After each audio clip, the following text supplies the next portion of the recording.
Okay, greetings, brothers and sisters. So this video has gone a certain way. And so I decided to do an introduction. I answered some comments, or I talk about some comments here. And so I want to talk about the term full of boop, right? You can't swear in the beginning of the video. And so when I say Trump is full of boop, or one of his followers is full of boop, full of S, right? Full of crap, what I'm referring to is the ancient spiritual knowledge, spiritual science, yogic knowledge of something called samskaras, which is a badly translated word into impressions. I learned this from the Sajmark system of meditation that I do. And so it explained a lot to me because I was engaged in the process of learning about being a psychologist, a counselor. I eventually get my master's degree in counseling and had to work in the field of counseling, which is about people changing what's inside of them, right? I've often thought about the inner world being an introvert, my internal world, and wondering what's going on inside other people. Like why they make the decisions they do. What are they seeing? There's a time where you're talking to somebody and they see the world through a completely different lens than you. You're sitting around at Thanksgiving and you're a Trumper and your parents are Democrats or your family members are Democrats and you're arguing and you clearly don't see the world in the same way. You believe the problems, you might even agree sort of on the problems, but you disagree on the solutions. You disagree on who caused the problems. And it's like you're all watching the same movie, but you don't watch the same movie, right? And so when you look at somebody and you say, hey, you're full of shit, right? You're saying to that person, your internal world is gross. That what you have inside of you is crap. It's garbage, right? There's nothing good inside of you. And so when you talk, ideas come out of your ghoul hole or things come from inside of you, they're coming from a place of complete distortion and crap. Like it's not truth. It's not good character qualities, right? What you have inside. You have an internal world. You have an internal dialogue. You have an internal thought process. And when you watch something on the news, you interpret it through this egoism that you've created inside yourself. And so in the Sajmark system, it's called spiritual grossness, right? But what we're calling here is being full of shit, right? You're full of grossness. You're gross internally. It's referring to a spiritual condition, one's spiritual condition, what's inside a person spiritually. There's an accounting of your life that exists. There is a recording of your life within you. And every time you do something that goes against God's will and your soul's path, you create impressions.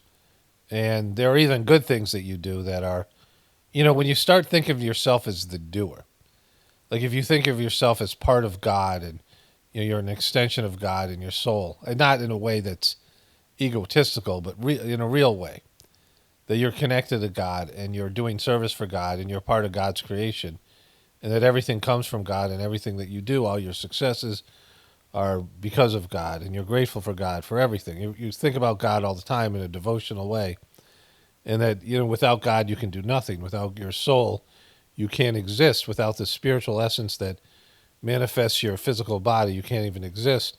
And you're not some individual person kicking ass and doing things and kicking ass and taking names and doing these things. Me, I. And when you start doing me, I, you start creating these things called samskaras, which are impressions inside yourself, right?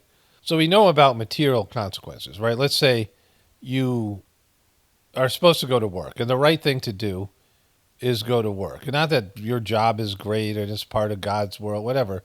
It's just that you have to go. Like it's not like it's the best job, or you could be manufacturing plastic bottles or some shit that's bad for the environment. So your work is actually detrimental to the world, and your job sucks and you hate it and you don't like it. You don't like going there, and you decide not to go to work and go out to the bar and get drunk, and you lose your job and your family ends up going homeless. You can't get another job, and you start drinking more and more and these things, right?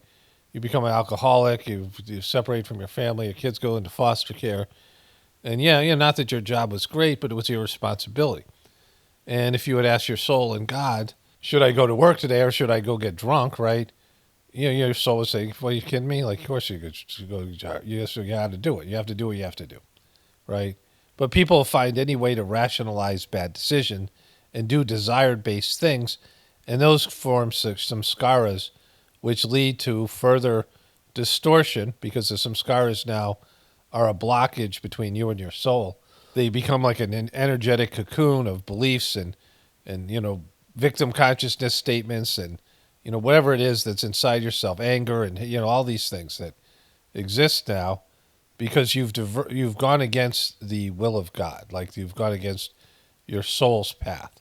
When you come down into this world, you're in pristine form. You have your soul. Now you have some samskaras, like you have to eat. These are things you have, preferences that you're going to have as you grow older, especially if this was your first life, you would be relatively pure.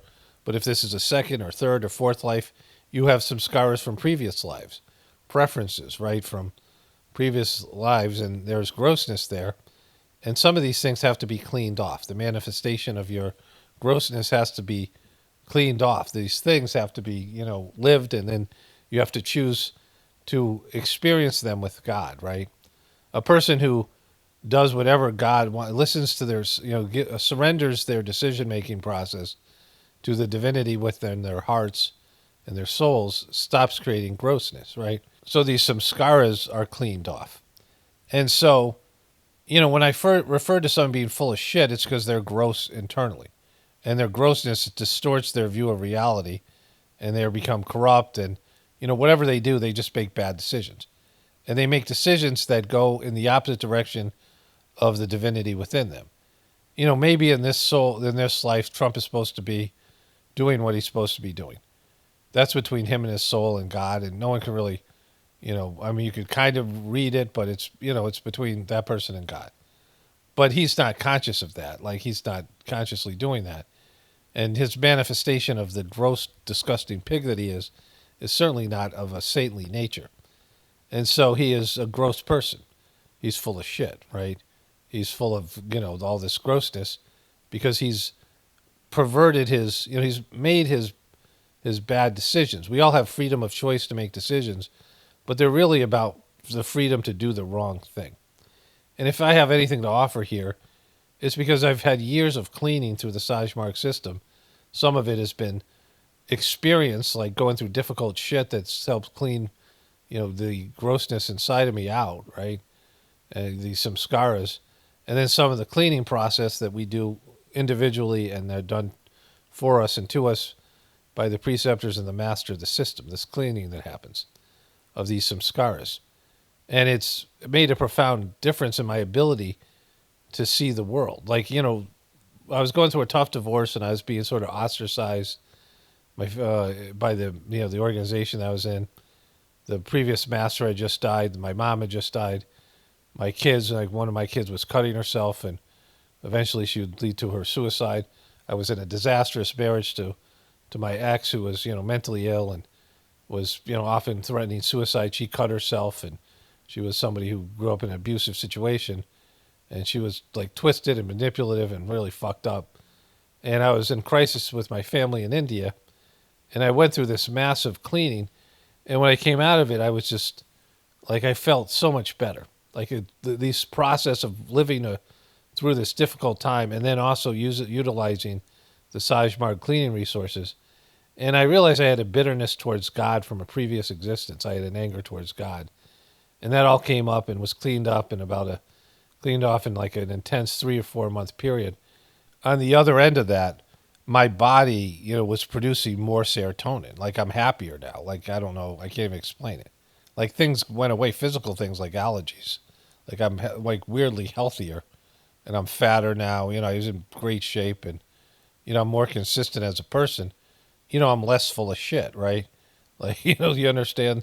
And so some of the value that I have here is I can see things more clearly from living a life and going through some of this cleaning process, and my lens has become less distorted and less, perverted by my bad choices. And I've learned and I've appreciated that making the right decision, connecting with God, and doing what you're supposed to do, regardless of how painful that is or whatever it is, or just speaking the truth and living the truth and doing these things the right way, is so much better in the long run. Because Whenever you just, you go against God's will and your soul's path because you really want to do something, it's so difficult. It causes you so many fucking problems. And I've seen it when I even now as I get older and I make a stupid decision and then I have to clean up the mess. I'm like, I wish I had just, listened to my soul and God. It's just whatever, right? It just becomes something that's so obvious. And with maturity, and unfortunately, people don't get that. And so someone like Trump is just a gross person. He is completely egotistical and disconnected from God and has, his own perversions and his own desires. And he's a desire-based person, an addict in various ways. And he makes these distorted decisions through a distorted lens, mistaken decisions. And this is why I say he's full of shit, right? Because he can't see things clearly. And then when the truth slaps him in the face that he's made a mistake, he can't admit to it or claim, make any sort of. And again, this could be said about Biden and Kamala Harris and all these other people. That's why I cover them the way they do, because they're not looking to make the right decisions. They're looking to use do whatever their ego wants them to do. Their egos that are run amok, that are going in the wrong direction. And that's the majority of people. That's why the majority of people are full of shit, because they keep on making bad decisions that lead to these samskaras that block even more their connection to the divinity within them and make them more compulsive in their decisions to do the wrong thing. So that's what I mean when I say full of shit. Like somebody who is not pure in their mind, or not, not looking for some kind of feedback from the divinity within them, from the experience around them. Because you're warned, right? You're warned. You get these things. This is the wrong choice. Turn around, go back. You get these signs. You're not left out there just fucking up. Like everything that's ever happened, there's plenty of warning signs, and just ignoring them. You just ignore one after the other, believing what you want to believe, and then running your life into the ground and fucking everything up. And that's what people do. People are hell bent on doing the wrong thing because they just want to do it. They have the freedom to choose, and they just want to choose it, even if it causes more suffering for themselves and everybody else. And so fuck those people, right? Like you have to, at some level, everybody who's doing that is creating more problems for themselves and other people. And so, there should be no compassion for that, because, are you really that happy with the wrong decisions? When you didn't go into work and you got drunk, were you really that happy? Did you feel better? Were you smiling and you laughing and just having a good time? Or were you, some part of you knew you were making a mistake, and so you're not enjoying what you're doing because it's the wrong thing to do. So you can't really be free to enjoy yourself and indulge when you're going against your soul. You're not congruent with the soul within you and your soul's path and the divinity within you. You're full of shit. And so Trump is clearly full of shit, and so of his followers, because the information's there to show that he's going in the wrong direction, as was Joe Biden's supporters, because there's no honesty about what's going on with America right now, which is we're fucked, right? If you're being honest with yourself, you can see it clearly. There's no solution that's going to save America in your lifestyle, because it was always unsustainable, because it's a bullshit system, a debt-based system, and a materialistic system that's taken everybody in the wrong fucking direction, and now we're paying the consequences for it, and we'll do so into the maybe hundreds of years from now. We're going to fuck this planet up good and hard, and all the people who, incarnate after that for generations are going to have to live through our mistakes, our collective mistakes, and our shitty leadership. And so, this is what happens when everybody's full of shit. All right, let's get into the video here. Okay, greetings, brothers and sisters. Today is Friday, I think the 15th of March. 14th. One day off. Pretty good. That's, I was watching TV. There's a lot of stuff I got to get to, the whole Trump thing that I didn't get to yesterday.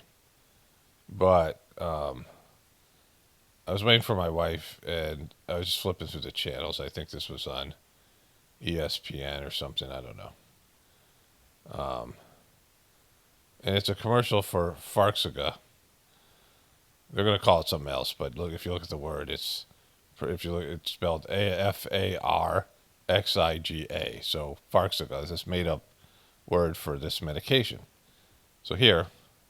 If you have heart failure or chronic kidney disease, Farxiga can help you keep living life. Okay, where you get the C? Farxiga? There's no C, S sound here. Farxiga. There's no C or S. It's Farxiga, right? So they say that if you have heart failure or kidney disease, so it says right here.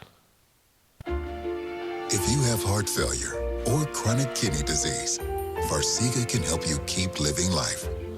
So it's supposed to save your life if you have heart disease or kidney failure. Like, why both those things? How does it help the kidney and the heart? And it's not Farxiga, it's Farxiga. What other things can Farxiga do to your body? Because there are places you'd like to be. Because there's places you'd like to be with Farxiga. Serious side effects include increased ketones in blood or urine and bacterial infection between the anus and genitals. So I watched the end of this thing. We didn't hear the beginning because I was like in the middle of the commercial when I flipped the channel. And I said, wait, you have to see this. So you can get increased ketones, like the keto diet, increased ketones, and or a bacterial infection between the anus and the genitals. So it's bad for the taint. Here it is. Serious side effects include increased ketones in blood or urine and bacterial infection between the anus and genitals, both which may be fatal. Both which may be fatal. So it's going to increase your ketones so much. The keto diet where you have these ketones in your blood, right? It's going to increase those ketones so much. Like, it's fatal. Like, you'll get fatal amount of ketones and an infection between your genitals and your anus, a place more commonly known as the taint. It will be so bad that it'll kill you. Like an infection there in that area that will kill you. What does that even mean? An infection between that area? Is a skin infection? How did this thing cause a skin infection, right? So let's listen to that again because it's going to come back around. This is like to be. Serious side effects include increased ketones in blood or urine and bacterial infection between the anus and genitals, both which may be fatal. Severe allergic reactions, dehydration, urinary tract or genital... Wait, let me just go back. Sorry, this chair is right here. I sat at a restaurant with these chairs that the back of the chair is, you got these things that dig in, they're, where my height is, these things dig into your shoulder blades. It's the most, and they have these at restaurants now. There's no back support here. It's just these fucking cross thing here or whatever it is. And just horrible chairs. So let's go back. I didn't notice those till now. Serious side effects include increased ketones in blood or urine and bacterial infection between the anus and genitals, both which may be fatal. Severe allergic reactions, dehydration, urinary tract or genital yeast infections, and low blood sugar. So think about all those things right there. Serious side effects include increased ketone, severe allergic reactions. What does that even mean? It's fatal, can kill you. Dehydration, urinary tract, and genital yeast infections, and low blood sugar. This thing's supposed to help your heart and your kidney. So what are these other things? What does this thing fucking do? What's in this stuff, right? Stop taking and tell your doctor right away if you have nausea, vomiting, stomach pain, tiredness, rash, swelling, trouble breathing or swallowing. Holy shit, right? This is a medicine, right? Tell your doctor about lightheadedness, weakness, fever, pain, tenderness, redness or swelling between the anus and genitals. Hey, doctor, I have redness and swelling between the anus and genitals. Should I stop taking this wonderful medicine, this Farxiga? The Farxiga is causing me to have swelling between the anus and genitals. This thing is really hard on your taint. It's just, amongst other things. Ask your doctor about Farxiga today. Oh, it's from AstraZeneca. Now, there was this much of this commercial, 6 seconds. It's a 45-second commercial. There's 6 seconds that tells you what it does for you, right? And then, how great it is. And then there's a couple seconds at the end where they're talking about this. The rest of it, the majority of it would probably be about, well, we'll say 6 seconds here and 3 seconds at the end. So 35 seconds, it's about side effects.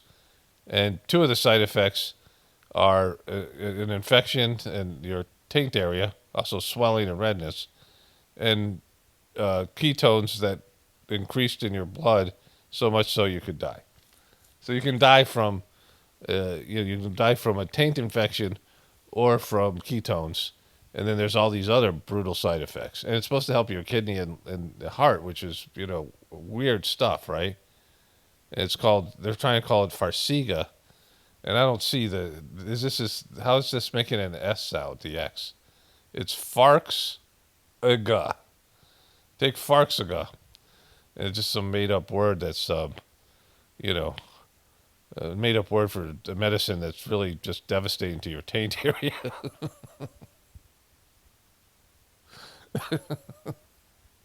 So get it. It's wonderful. AstraZeneca. For the cost of affordable information, visit farxiga.com. How do they push these things on people? And what are the chances of you getting any of all those side effects? All those side effects would be really difficult. Like, people think about, all right, side effects that kill you. Side effects that cause more problems that you have to address with other medicines, right? Long-term side effects of, where it wears down some part of your system. But all those side effects that we were talking about here, stop taking if you have nausea, vomiting, stomach pain, tiredness, rash, swelling, trouble breathing, or swallowing. Those suck. Like everything, one of those things. If you have nausea, nausea just, it wrecks your day. Like, you can't be happy and have nausea, right? It's just, it's where it's in your gut area. And vomiting, the same thing. And stomach pain, all those things. That's where you make your serotonin and like all that stuff. When you're nauseous, it's just, debilitating. Tiredness and rash, like those things, like just going through your day with, being tired and not be able to do what you need to do. But the rash and swelling and trouble breathing or swallowing, those are things that, like, that's all you're going to focus on, right? Like if you have trouble breathing and swallowing, you can't do anything else. And, you got that taint problem. Take Farxiga. Okay, so this just popped up here. Good evening from New York. I'm Chris Hayes. Today, the President of the United States, the man with the nuclear codes, is angry and emotional. Well, they got him good here. They have to try. I just do this naturally. Like I just stop. Like I got this guy. I got him. They got him. I got him. Just where. Acting, frankly, erratically. And that is not my judgment. It's basically what his own cabinet defenders are saying. The president was totally annoyed that the Europeans did this, and so you're going to hear back from someone who emotionally cares about America. And why are Europeans picking on Kentucky bourbon Secretary or Lutnick, Harley-Davidson motorcycles? Are you saying this is an emotional response? It's disrespectful. He wants these countries to respect him, and all this showed you is that Europe and Canada do not respect Donald Trump. If you make him unhappy, he responds unhappy. Points for honesty. He was totally annoyed. That's the economic rationale. That was Commerce Secretary and Trump whisperer Howard Lutnick. This is bad. Like I said before, there's some kind of belief, I think, with everybody that because of the Trump brand, which is totally artificial because we know it's all smoke and mirrors. And, my brother had said to me years ago, my brother's a big Trump guy. My brother was DJing at a Donald Trump thing, and he drove a limousine in New York. We lived in Connecticut, but he was often, he drove some limousines, and he had some famous people in there that he wouldn't have Trump, but like, people that were involved with Trump. Like he was just a big fan of Donald Trump. And he said, this, and I don't know if this is true or not, but one of the things that Trump did was he bought the tops of buildings and built up. And, he got all these deals, and this was his kind of some of his brilliance. And, that makes sense. Like that sounds like a smart thing. Like New York City real estate used to be, some of the most valuable real estate in the world. Of course, it's cratered since then. But Trump has had a lot of bad deals. And when you watch The Apprentice, you could tell the guy, I mean, he didn't, the guy, whatever Castler, whatever his Noel Castler was saying, he wasn't involved with the show itself, but he was talking to people like he was involved in the live shows. But he talked about, all his friends that worked on the show and all these things. And then I saw, these people came out who worked on The Apprentice, and they wrote a book about it.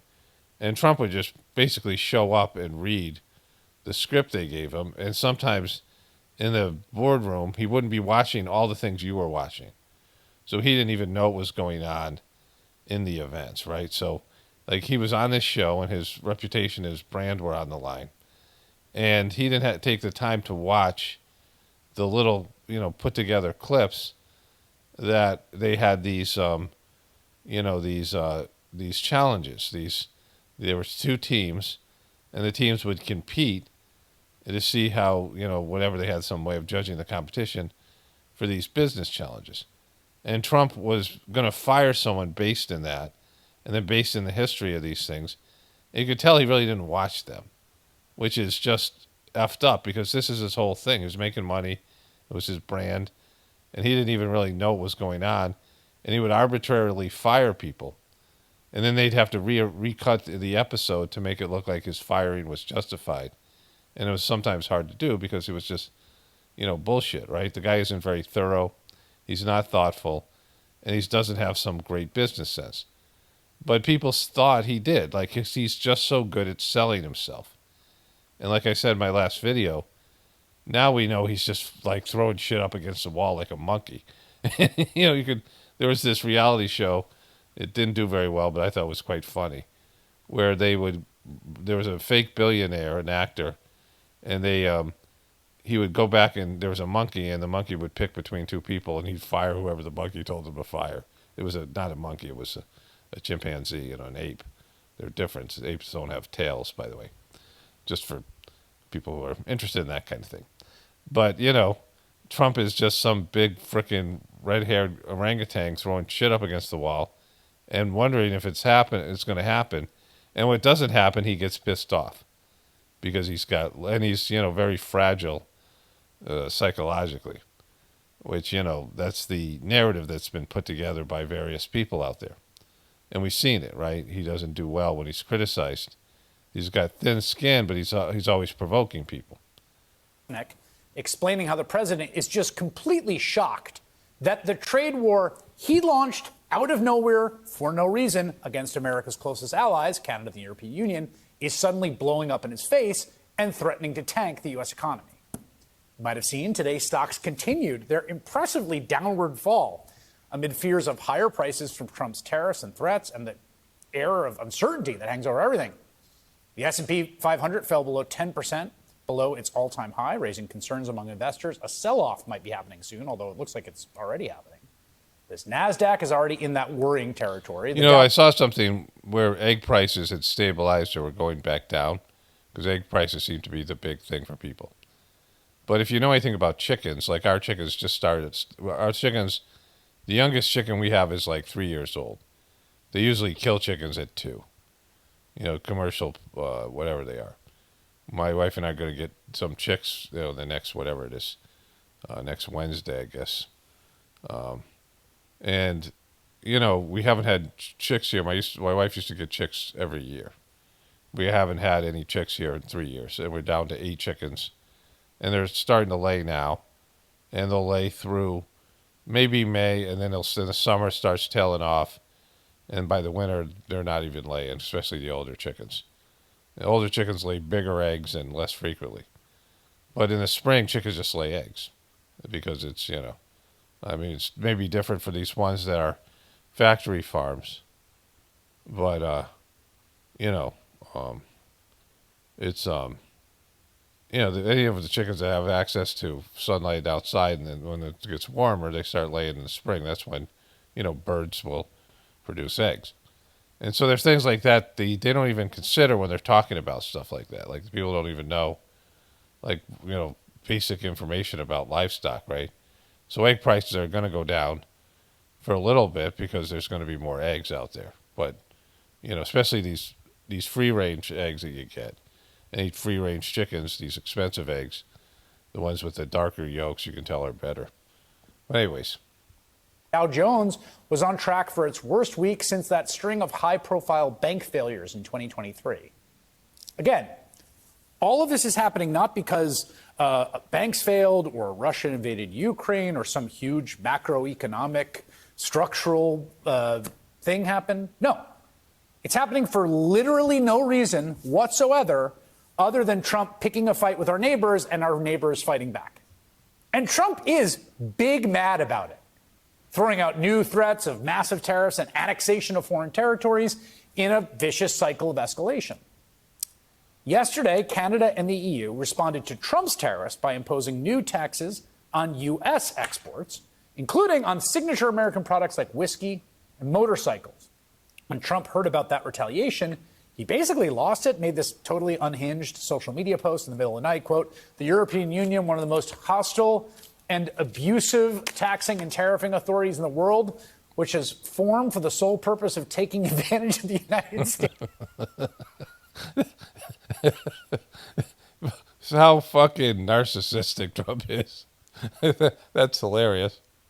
He basically lost it, made this totally unhinged social media post in the middle of the night, quote, "The European Union, one of the most hostile and abusive taxing and tariffing authorities in the world, which has formed for the sole purpose of taking advantage of the United States, has just put a nasty 50% tariff on whiskey."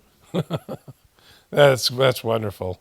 If this tariff is not removed immediately, the U.S. will shortly place a 200% tariff on all wine, champagnes, alcoholic products coming out of France and other EU-represented countries.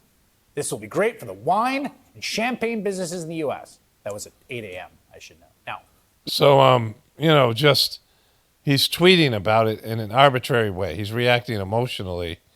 It's never a good thing to go on Twitter when you're emotional, especially if you're a famous person, and start saying shit that's public and permanent and, just not thinking your way through it, not consulting your advisors.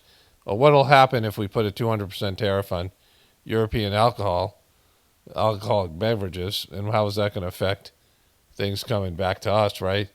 If it's not removed immediately, I'm going to do more tariffs. And so it seems like these countries realize Trump's a nightmare.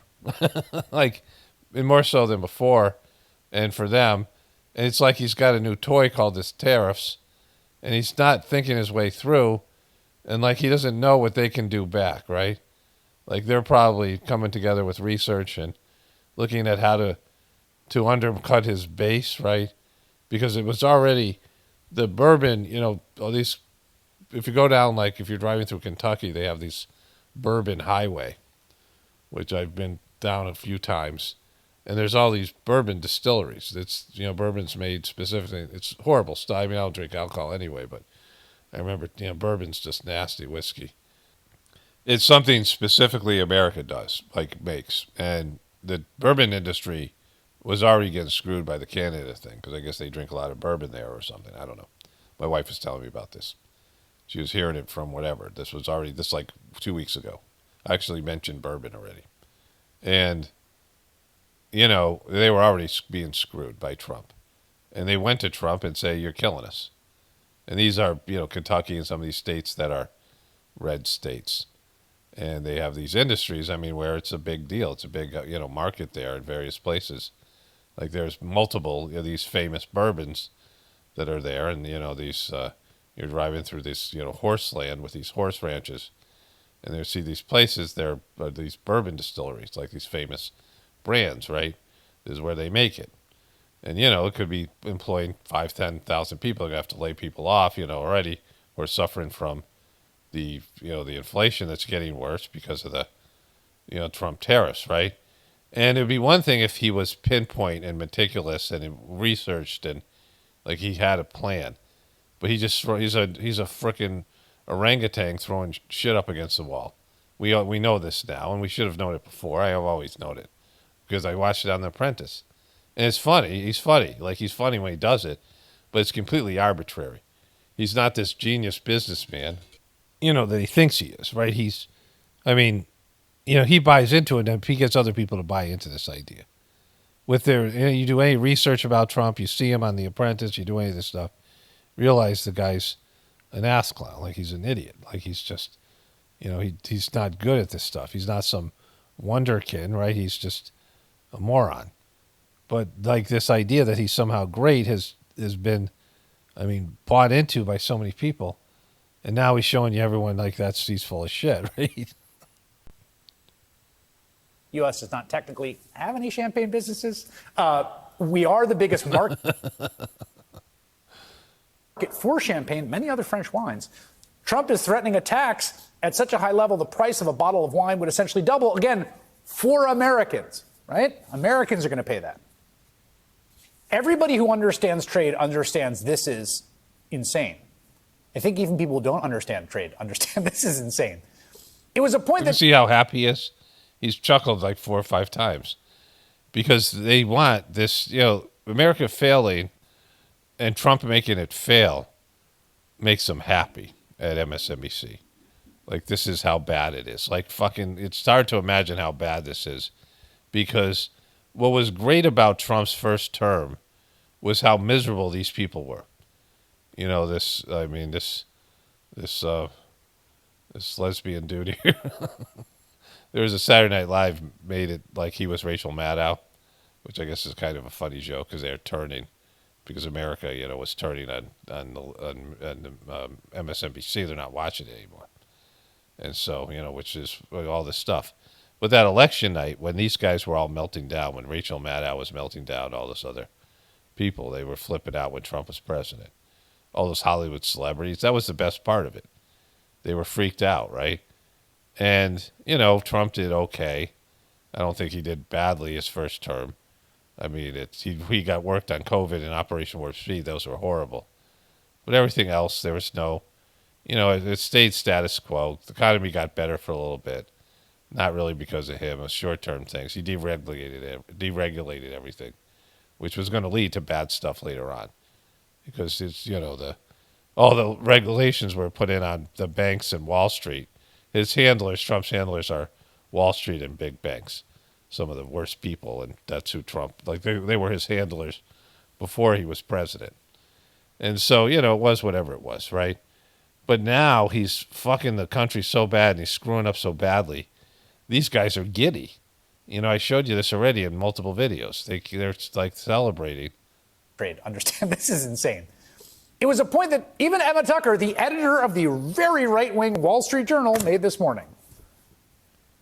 That mood has shifted pretty much since all the tariffs started coming in. I think businesses realize now Trump is serious about this. But the problem is... He's serious because he bullshits all the time, right? Like, you really doing this? We thought this was just one of your bullshit things. God is that they're being imposed in a very haphazard way, and that's creating so much instability. When a company has to pay more for its input, will they typically pass it on to the consumer, do you think? I think eventually they're going to have to. Yeah. They totally have to. They're going to pass it on to the consumer. They're going to have to do that because their competition is going to have to do that.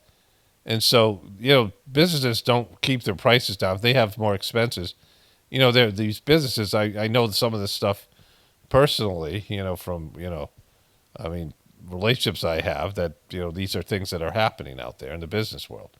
This is the whole thing about price increases. And like looking down the road, these companies have to look down the road at inflation and figure out if they're giving prices for like some, if you're manufacturing something for somebody, like somebody's ordering something from you, and it's going to be, 6 months from now. They have to calculate what the prices are going to be like 6 months from now. And with the tariffs, they're raising prices already because they're worried that these things are going to get even worse, and they don't want to get screwed. They don't want to quote you a price and then end up losing money, like taking a bath on it, because Trump's tariffs have raised everything by 300%, right? Like, it's crazy shit. Like I said, some of these things are getting tariffed. You have stuff going back and forth over the border, and some of these materials and some of these other things that are getting multiple tariffs. And these manufacturing things where they manufacture a car and part in Mexico and part in Canada, and materials coming from different places, and now how are they going to calculate the thing, right? Because everything's like in flux, and Trump's just a nightmare. And these business people who back Trump, they're like, what the fuck are you doing? Like, we're screwing us. These Republican people, like, it's just and again, like, let's say there was some long-term manufacturing gain for this, that manufacturers would move back to America. They're not going to move back here if there's an unstable president, and in 4 years it'll be a Democrat who's going to repeal all this stuff, like I said in my last video. They're not going to do that. There's going to be no new manufacturing because they're not going to invest in America. Is on its way out. They know that. They're not going to invest in America. American employees, they're not ready to work like you can get employees to work anywhere else in these what Trump calls shithole countries, right? These countries that are impoverished. Like, people are coming to America to do shit jobs, right? These people who come to America to do shit jobs will do the shit jobs in their country for far less money, and and it's better for these companies to be there. No, they eat it. An hour later, Trump posted again, I think he was watching, the globalist Wall Street Journal has no idea what they are doing or saying. They are owned by the polluted thinking of the European Union, which was formed for the primary purpose of screwing the United States of America. I have to say this because we keep saying it. This is a theory of the EU's formation that is just like a thing, as far as I can tell, Trump invented 3 days ago. Yeah, because that's what he does. This is hilarious. And so these guys are so happy. And it says, their Wall Street Journal thinking is antiquated and weak and very bad for the U.S., but have no fear, we will win on everything. Egg prices are down, oil is down, interest rates are down, and the tariff-related money is pouring into the United States. The only thing they have to fear is fear itself. He's so fucked. And people are still buying this shit, right? So I just talked to my wife about this. The showed her the Trump's tweets, and it's instability, right? The country is unstable. Trump is unstable, and it's not just because of Trump. It's because I was telling her about this, this idea I had about these companies not wanting to build here because in 4 years everything's going to change, and the liberal media is just in their heyday. They're just giggling, right? And so, because they know that Trump is fucking things up so bad, they're going to get everything they want in 4 years. Everything's going to go back, to the way it was. Like, censorship will be back to all the things will be reversed because, it'll be so anti-Trump by then. But, even without Trump, the difference between the left and the right and these policies are so extreme. This idea of globalism, Alex Jones is a big anti-globalist. He's, of course, a shill. And Steve Bannon saying that shit about, these globalist people, these whatever they are. Trump using the word globalist. The thing is, the reason America's rich is because of a global economy. And the fact that there's tariff wars, where they want to drive more manufacturing and things back to America. Well, you're going to pay American prices then, right? You're going to pay, you're not going to have, stuff from Taiwan and China and India and these other countries where manufacturing is really cheap. I mean, if you've ever seen Shark Tank show, then there's manufacturing involved. The sharks are always suggesting moving it to China and driving down the costs and getting better margins on your products, right? And so, when you manufacture in America, you have to charge more money. And so if the big issue is that Americans are feeling like inflation is kicking their ass, this is the worst time to pull this shit. Because we're rich because our dollar is more valued than other currencies. But if that tanks, and it tanks because even more than it's already tanking, and, this guy doesn't know what the fuck he's doing. He's got his head up his ass, just throwing shit up against the wall, right? And so, it's just bad on every level. And, there's going to be a lack of confidence in him. People are going to lose confidence in him when we're in a dispute with Russia and, having to work out all these things. RFK Jr., when he was doing these interviews about all this kind of, when he was running for president, talked about how his uncle, JFK, went around and was giving out money to countries and doing, works with them and helping countries all around the world, and America was seen as as this. I mean, the way America was viewed around the world was so much different. But now America's seen as a spoiled bully and an unstable place, a place that's in decay. And China's doing what JFK used to do. They're going over and winning these countries. And sometimes these European countries, and I've seen this in some of the TV shows. Like there was that TV show about spying. There was an English, Great Britain TV show about their CCTV cameras, and they were getting this technology where they could manufacture and deep fake evidence so they could arrest so-called terrorists. And China, there was a battle between China and whose technology they would buy, either Chinese or American. And so America and China are competing, and now China can swoop in, and they're booming right now with the tariffs, and went over these European countries and start allying with them, where these countries, we run out of friends, right? And so globalization, isn't necessarily a good thing, but it's necessary. It's what's happened, right? Like sometimes you got to realize things that happen, whether you like them or not. This is the Sajmark way of seeing things. Like sometimes you do your best to fight off things you consider bad or evil, and you do your best to, minimize their effects, but you have to deal with them. You have to deal with our society. We have this economy. We have all this, grossness. We have these things that, whether it's 5G and, these these electromagnetic pollution, as it's called, things that are difficult on our subtle bodies and our, and all kinds of physical effects to these things. And we have those, but you still need to use them because that's what's happening. This is God's world right now.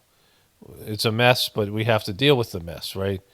And so things go in a direction, you have to write it out. Like you do your best to prevent it or change it, but when it happens, you just have to deal with it. You just have to learn how to be grateful and deal with it. That's why I say be grateful, even though things are sucky or going in the wrong direction.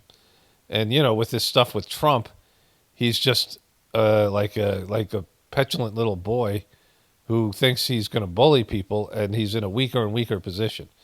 And instead of realizing he has to change, that he doesn't know what the fuck he's doing, and he's a complete bozo, and maybe get some people in there that can solve this problem.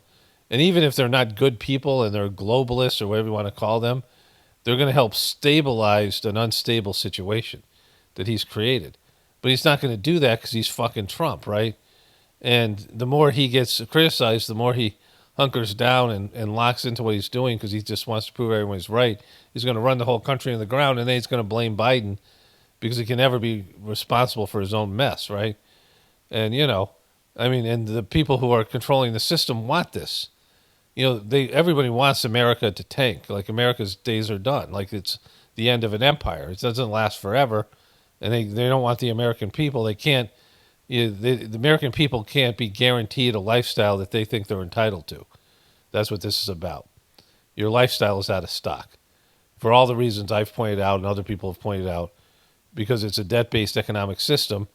And, the global part of that, the globalization, has helped America stay wealthy. And he's getting rid of that. Like he's fucking that all up. And people are like, oh, I didn't know this was going to happen. Alex Jones said globalism was bad. Yeah, well, no matter how bad it is, when you take it away, America's in poverty. America left to its own, its own pricing, its own manufacturing, you're not going to have a fraction of the things you used to have in the grocery store. You're not going to have a fraction of things you used to have in Walmart. You're going to have empty stores. You're going to have, things that, all this stuff is being manufactured, and there's a whole flow to it, an economic flow, and everybody suffers then. All the countries suffer, like the world economy tanks. And that's what he's doing. He's fucking bankrupting America. And they want him to do it. They wouldn't have elected him again. This is what they picked him for, right? They're like, this bozo, and he's going to be the fall guy. Everyone's going to blame Trump and and all of us. And all these people, all these, anti-globalist dumbasses and all these, people on the, fake truthers and right-wing truthers at Alex Jones and all these people, they're going to blame all of us for it along with Trump. See, this is what happens when you let people put out malinformation, truthful information that's going to hurt the system. And so that's, it's going to swing back. This is what 4 years from now, this is going to be a fucking hellhole. And there's other things that are going to kick in, like in terms of the prophecies and the whispers of the brighter world, like there's like actual real bad things happening, whether it's the poles reversing themselves or nuclear war or these other things. Tumultuous events, with solar flares. And so, who knows where we're going to be with all that too, right? And it's chaos. Like this is a year of chaos. He's creating chaos, and chaos isn't good. It's unstable. He's destabilizing the world economy, and America is, going to be blamed for all of it. All right, let's watch this thing here. Yeah. Yes, sir. Thank you, Mr. President. Amanda Head with Just the News. On the southern border, you've got DHS and ICE who are reporting that there was a little bit of fudging of numbers during the Biden administration on both the catch and the release side with respect to reporting the number of illegals coming into the country. They cheated on the numbers. The numbers were. I love that question. Who are you with? Just the News, Amanda Head. Very nice. That's good. I love that question because it's about how great I am and how shitty Biden was. Like Trump's never fudged numbers. He exaggerates everything and bullshits. He makes shit up, right? They're eating the dogs. Do you know how many of those are criminal illegal aliens? And Biden's out of office. Alejandro Mayorkas, who gets held Biden fudged the numbers. The numbers were totally fake. And he gave fake numbers. Biden didn't fudge shit because Biden couldn't, tie his own shoes. I mean, he's making it sound like Biden was president when we all know he was senile as fuck, right? He had Parkinson's. I knew they were fake. Everybody knew they were fake, but now it came out. And terrible what they did. That administration was a horror show for this country. Can you hold anyone accountable? Well, I don't know. They gave phony numbers, and phony numbers are a very bad thing to give. But I'm not. Phony numbers are bad to give. I never gave phony numbers. I don't ever inflate my value and my wealth and say that I'm worth more than I actually am. But when it comes to being taxed, I say I'm worth nothing. But when it comes to public perception, I'm saying I'm a trillionaire. I never exaggerated numbers. I'm not sure about that. I don't know how it would play. We want to get it straightened out. We're after many, many bad people that were let into our country, and Kristi Noem and my friend Homan. How good is Tom Homan doing, right? He's great. That Tom Homan, he's the fucking best. Kristi Noem's a piece of shit, but Tom Homan, he's great. And they're after him, and you see they're taking him out in record numbers. Gang members, gang leaders, drug dealers. There's a problem the Netherlands does not have. The Netherlands never had this problem. If you'd like to take it, I could deliver some people. There's a fucking guy over here. He does this with a guy from Ireland. He's slamming the EU and he's meeting with these people from Europe. But he's like talking about Biden, what a piece of shit he is. There's another guy over here. It's one of his fireside chats. There's some nice people to the Netherlands if you'd like. I'm not sure. No, what he did to this country, letting 21 million people flow through an open border, many of those people were hard criminals from prisons and jails, from mental institutions, and I always say insane asylums because they were seriously deranged. They're the most deranged people. They've got all these insane asylums in these poor-ass countries where these people are escaping from. They broke out of there, they just opened up the doors and say, why don't you guys walk through Mexico and go into America? Because you guys are insane. I'm sure you'll be able to make the trip, right? Let me show you the tweet by Elon Musk here if I can find it. Okay, so this is Elon Musk's feed on Twitter, on X. And this is what they're recommending. Mr. Beast, Andrew Taint, SpaceX, more Taint stuff. Chloe in Wonderland is still being recommended to everybody. I mean, she's paying big money for that, for her crappy podcast. And so Tesla is getting 100% tariffs in Canada. I don't know how much they buy Teslas, but most of this stuff is about judges because Trump is losing. He has to hire back. Elon Musk now has to hire back. And I want to scroll down to that tweet I received this morning. But this is, all stuff mostly about Tesla. My prayer is that when I die, all the hell rejoices that I'm out of the fight. C.S. Lewis. And that's, Elon Musk all of a sudden found God. This is Tesla owner Silicon Valley. there's all this support for him because Tesla's taking a fucking beating, the stock is, because of, all the bullshit that Trump's pulling, right? The Tesla Powerwall is an uninterrupted power supply for your house. Your computer wouldn't even reboot if there's a blackout. You'll have to look out the window in dark houses around you, even to know it happened. They just have a power wall they're going to put in there. He's getting it done here. And then some kind of COVID thing here. Benny Johnson, and then there was Tesla owner Silicon Valley. Rob Schneider. I stand with Tesla because Elon Musk stands for America. I do stand with Tesla. Right? So that shit's happening. More of these stuff that's going on with Canada. But again, all this Tesla posts, I don't think he posts as much about Tesla. I mean, I don't look at his thing very much. Joe Rogan podcast about Obama announces and puts Joe Biden in charge of it, the Doge Department. But down here somewhere is this thing about judges. Because Trump was ordered to rehire or reinstate various people they fired. This is Trump outside the White House getting one of his crappy trucks. These trucks look like, the kind of cars that we were told cars were going to look like in the 80s, but, they're big and, like, goofy. They're just horrible looking. Apparently somebody polished one of them, so it looks like a mirror. My wife was saying that. We were like, holy shit, that's going to cause accidents, right? Like the silver, these trucks, the silver trucks. There he is with one of his kids, his favorite one, the one that has snot all over him. This guy stands with Tesla too. It's the same guy that reposted by, all this stuff here. But he posts so much here. So I was sent a much appreciated Benjamin Netanyahu standing there. Israel stands with Tesla because, Trump's giving them everything that they want. There's Doge with look at the fucking eye there. They got this fucking, is that supposed to be the sun or is that the Illuminati eye there? I guess that's an eye. That's fucked, right? There's Doge. But it's down here somewhere he's posts about judges. And so, let's see if I can find it. Starlink now available in Niger. It sucks there too. I mean, my experience is that it sucks. It must be now. I pray every morning that Doge succeeds in cutting waste and fraud from our government. It's the only chance we have. Yeah, we don't have a chance, right? The left-wing 1990s, fuck you, I won't do what you tell me.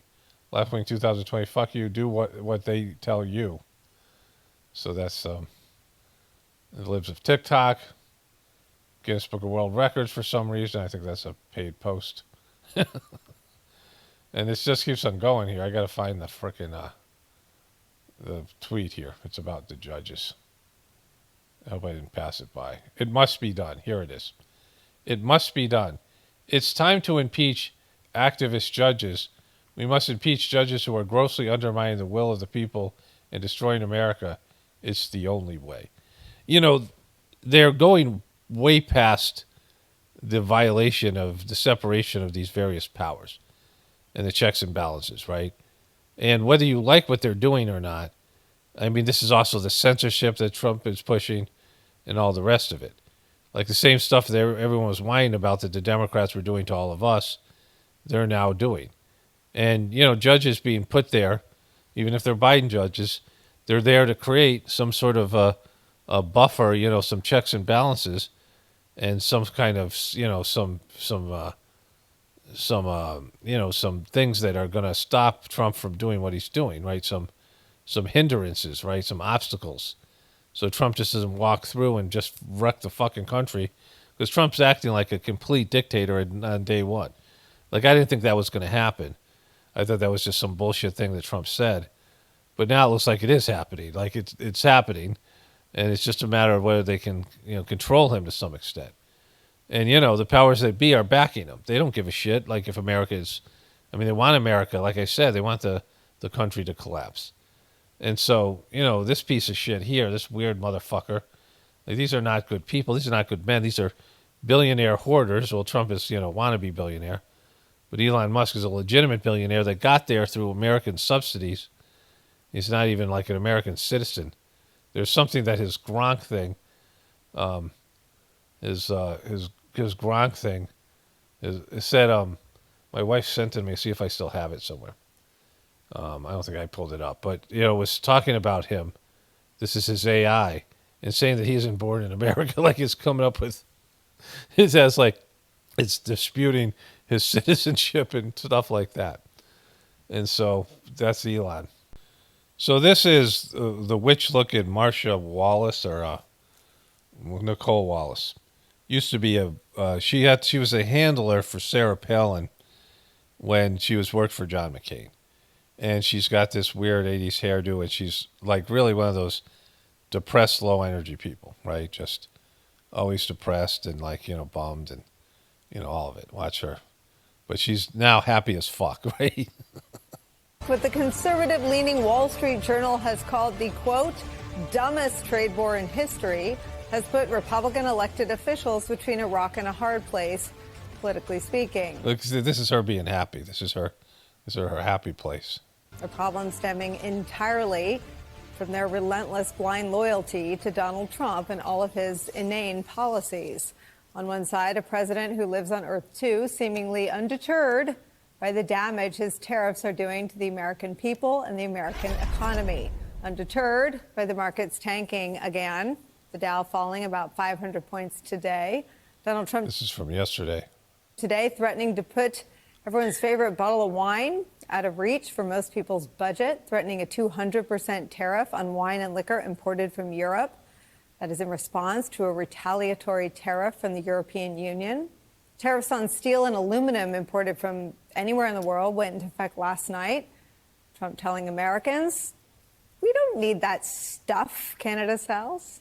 Look how happy she is. We don't need their lumber. We don't need their energy. We have more than they do. We don't need anything. We don't need their cars. I'd much rather make the cars here.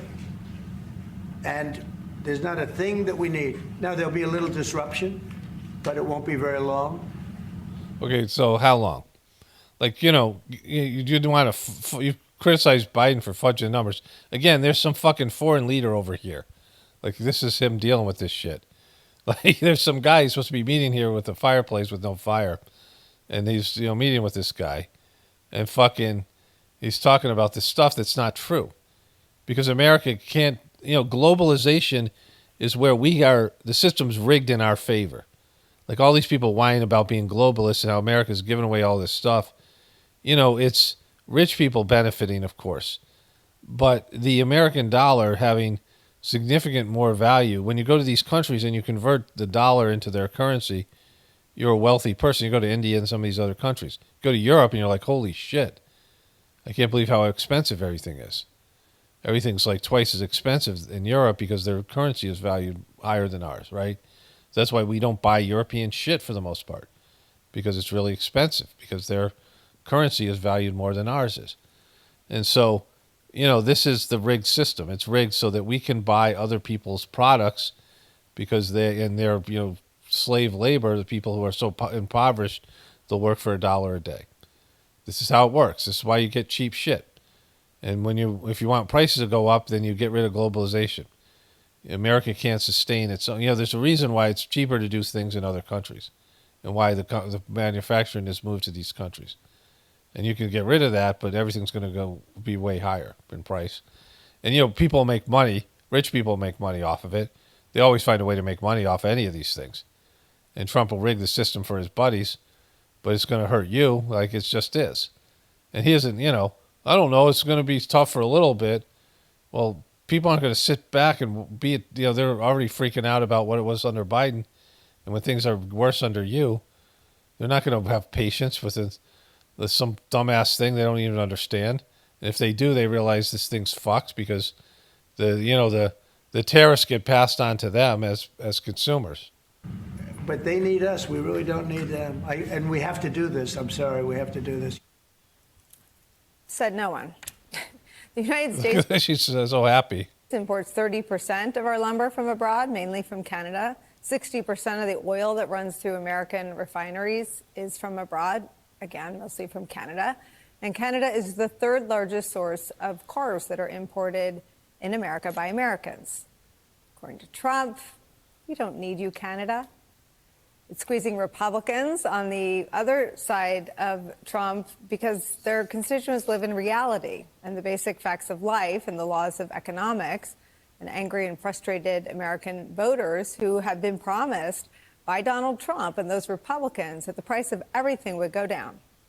Businesses from Best Buy to Target to major airlines are warning that the cost of tariffs and a weakening economy are going to hit hard. One Wall Streeter telling Reuters this, quote, "A market that was cruising has been disrupted by the White House. The volatility is in part caused by the market's uncertainty as to what the administration's objectives are. Why are we going after Canada exactly?" According to where was Canada? I mean, Ben fucking Shapiro. Like we're in war with fucking Canada. Like Trump's 2 months in. Like, what's it going to be in 4 months?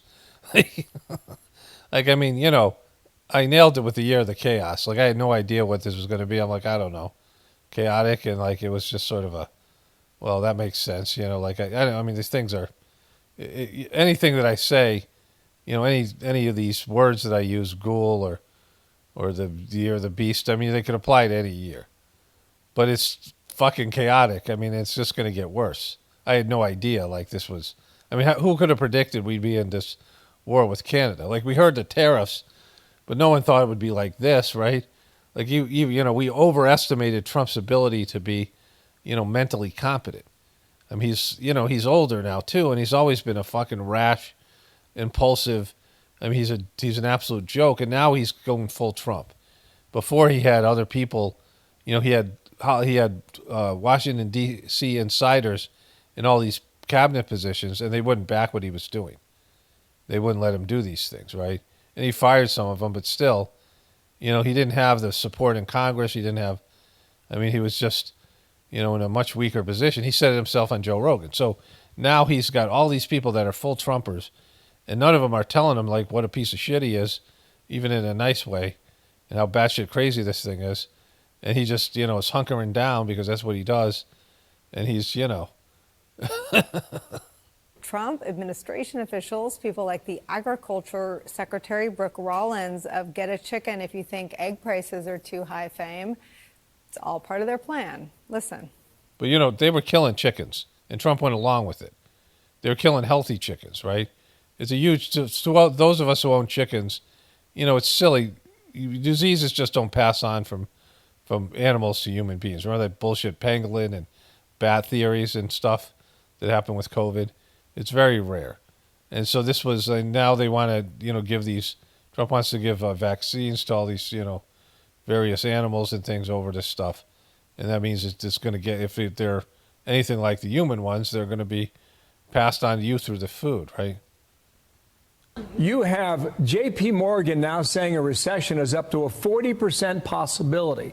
So what is it? Is it Hassett and Gasparino, or is it Jamie Dimon at J.P. Morgan? Well, first of all, good morning. J.P. Morgan and Jamie Dimon love Trump. So if they're saying that, they, you know, Jamie Dimon, who's a real piece of shit banker, he's the worst of the worst. And he was like praising Trump in his first term. Thanks. Great to be with you on this beautiful day here at the White House. Listen, the bottom line is this. No one really knows. I think what's really telling is the president is so focused on not the short term, which, as we all know, in politics, everyone's always worried about the short term. He truly wants to fix America. Short-term pain for whatever she's talking about in the long term was never any part of what Donald Trump promised the voters. Starting on day one, we will end inflation and make America affordable again. We'll do that. We've got to bring it down. Starting on day one, we will end inflation and make America affordable again. Starting on day one of my new administration, we will end inflation and we will make America affordable again. It's not affordable. So when I win, I will immediately bring prices down. I will instruct my cabinet that I expect results within the first 100 days or much sooner. Okay, so none of these things he's fulfilled, right? That's the point here, of them shitting on him. I don't know how long this keeps on going. Well,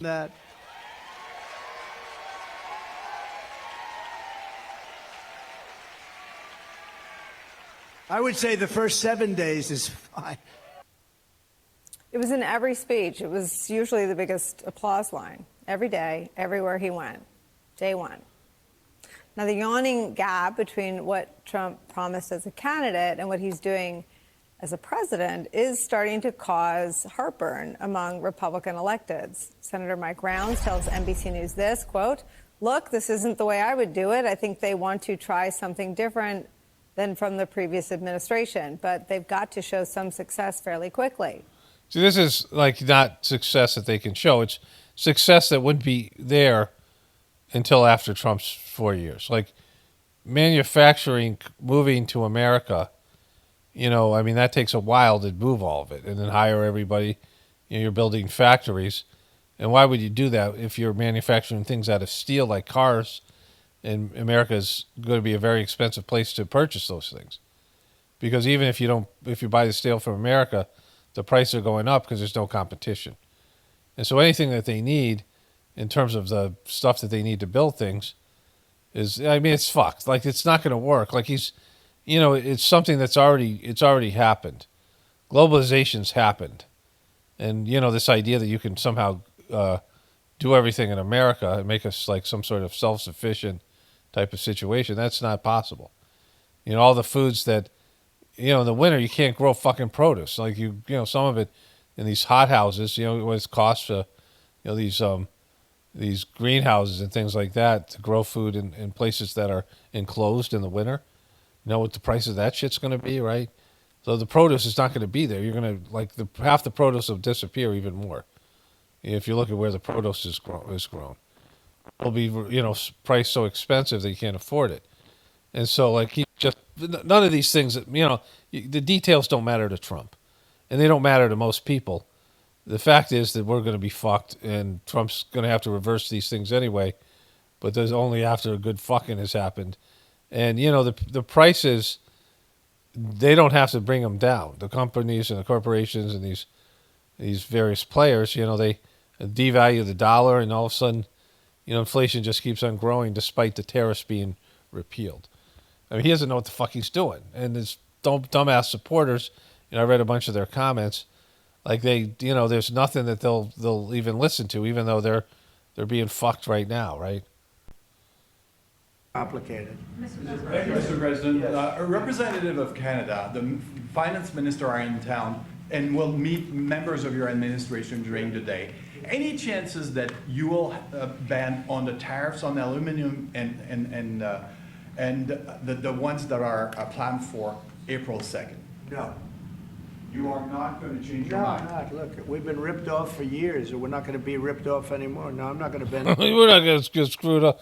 My dad used to go to, I went with my dad to like a gas station. I'm like a kid, right? I knew my parents were incompetent. I'm like 7, 8 years old. I don't know what it was. But I was well aware my parents were incompetent. I had a couple of things that happened. My first conscious memory was I was walking around Elizabeth Pond Park in Hartford, Connecticut, which was really close to our house, like we were on the border of West Hartford and Hartford. And it was a beautiful park. They had a big rose thing. They had these flowers. People could get married there. We used to go ice skating the pond, and there was an island you could get to when the pond was frozen. And they had all these big fish, like goldfish there. And I'm 4 years old, and I remember when I was wearing this like little red suit, it's vivid memory, my first memory. And my dad, I'm looking at, my dad and I are walking around the pond, and I look at this a lily pad, and it's a lily pad that hasn't opened up. And I go, there's a frog. And I'm seeing it as a frog, right? And my dad's like, no, it's a lily pad. And I'm like, no, it's a frog. And so, my dad, who had a little bit of Trump in him, narcissist, said, why don't you grab it? So he grabs my hand, and I start leaning over the pond and to touch the lily pad. And he lets go, and I fall in, right? Because he's a prick. And, I don't get mad or whatever, but I'm sitting there, and I'm like an adult. Like, I have adult-level consciousness. And I'm looking at my dad going, oh, my God, this guy sucks. I have this conscious awareness that, you got to be, I have this awareness, you're going to have to be on your own. You can't trust this motherfucker. This guy's a boob. Like, and I mean, he wasn't exactly like Trump. But, so we're going into the gas station. And my dad's like, I know you guys are going to try to rip me off, and I'm on to you. And I'm like, they're going to rip you off now more. I mean, I'm a kid. I'm like, yeah, that's not how you do things. My dad knew nothing about cars, right? There was a time he was trying to fix a car because it was like cheap as shit, right? My brother has a story where he talked to some guy, an old friend of my dad's. And my dad got his very first car. And he's driving this guy in it. It's like a coworker or whatever friend. And then my brother says, the guy says that he goes to put his arm on the armrest, and his arm just falls down. There's like nothing there, right? This is probably in the 1940s or 50s or something. And he goes, Ralph, my dad's Ralph Romano. Like, that tells you all you need to know. But my brother and I used to crack up about the stories of my dad's incompetence, right? Like, we used to laugh hysterically at all the things. Like, two different generations of seeing my dad, like, fuck up and be an incompetent boob. And so the guy goes, Ralph, how come you don't have any armrests? And my dad goes, whoa, those are extra. So, he would get ripped off, right? He's going into this car place and he's saying to them, or another example of my dad not knowing about cars. So I'm, again, 6 or 7 years old. And my dad's like, trying to fix a car. He had no mechanical abilities. My grandfather, my mom's dad, he built boats for rich people, like handcrafted boats and shit. He built fishing rods that we went fishing with. Like he was handy, right? And, I have more of my grandfather than my dad in me. Like I'm, pretty good at things and I pick them up and I'm not mechanically oriented, but I can, do some things. And I also know when things are over my head. And he's trying to fix something in the car and he goes, he gets me in the car and he wants me to put my foot on the accelerator. We're right in front of the fucking garage, right? This garage that's detached from the house. And I can't reach the pedal. And so I'm pushing the accelerator and I'm trying to get down farther because he wants me to push. And I'm a 7-year-old kid. I don't have the strength to push down the accelerator. So he wants me to rev up the engine. This big-ass Dodge Monaco car. My brother ended up getting it, and his friends called him the Road Warrior. It had hidden headlights and shit like that, right? And so I'm pushing the accelerator, and I grab the fucking gear shift, and I pull it down to drive because I can't get enough torque to push down the accelerator.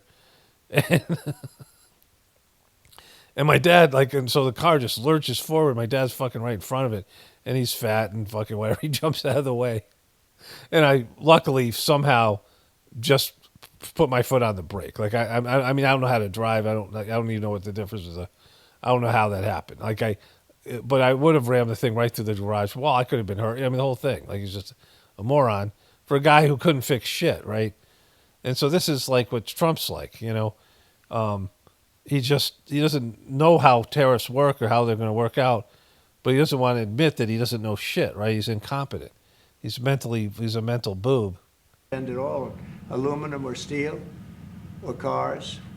We're not going to bend. We've been ripped off as a country for many, many years. No, you're not going to rip me off. Those are extra. Been subjected to costs that we shouldn't be subjected to. In the case of Canada, we're spending $200 billion a year to subsidize Canada. I love Canada. I love the people of Canada. I have many friends in Canada. The great one, Wayne Gretzky, the great. Hey, how good is Wayne Gretzky? He's great. Gretzky's great. Well, you can't give him $200 billion because they produce Gretzky? What's wrong with you? But we have, I know many people from Canada that are good friends of mine. But, the United States can't subsidize a country for $200 billion a year. Trump makes it sound like we've been getting ripped off. Like, American people have been ripped off by people like him and Elon Musk and Bill Gates and all these people, all these subsidies that are given, all these countries and things like this. These guys have been ripping off America, right? Like, these rich people are constantly ripping off American people and American taxpayers. The whole thing is a scam, right? The whole idea of taxation and taking American money. And he's verbalizing the problem that people know about, but he's a part of the problem. he's a part of the scumbag community, and his friends are all people who rip off.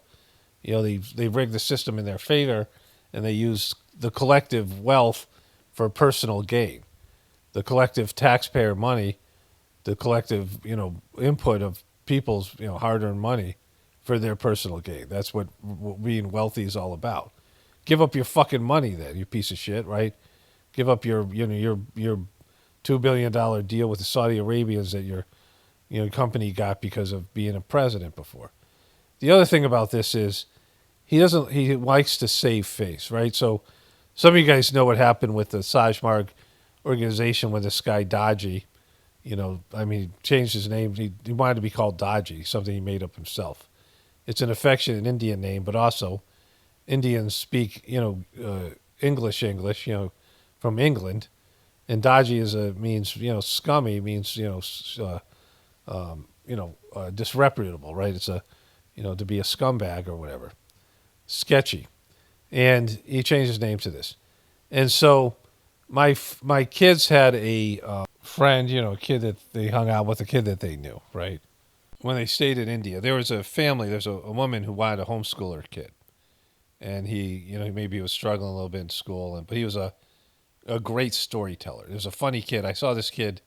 His parents went on a vacation somewhere, and they had a flood. They went to Kashmir in northern India, and they're from Gujarati, where this guy Kamlesh Patel, who took over the Heartfulness systems from, right? So, there's always has to be a successor.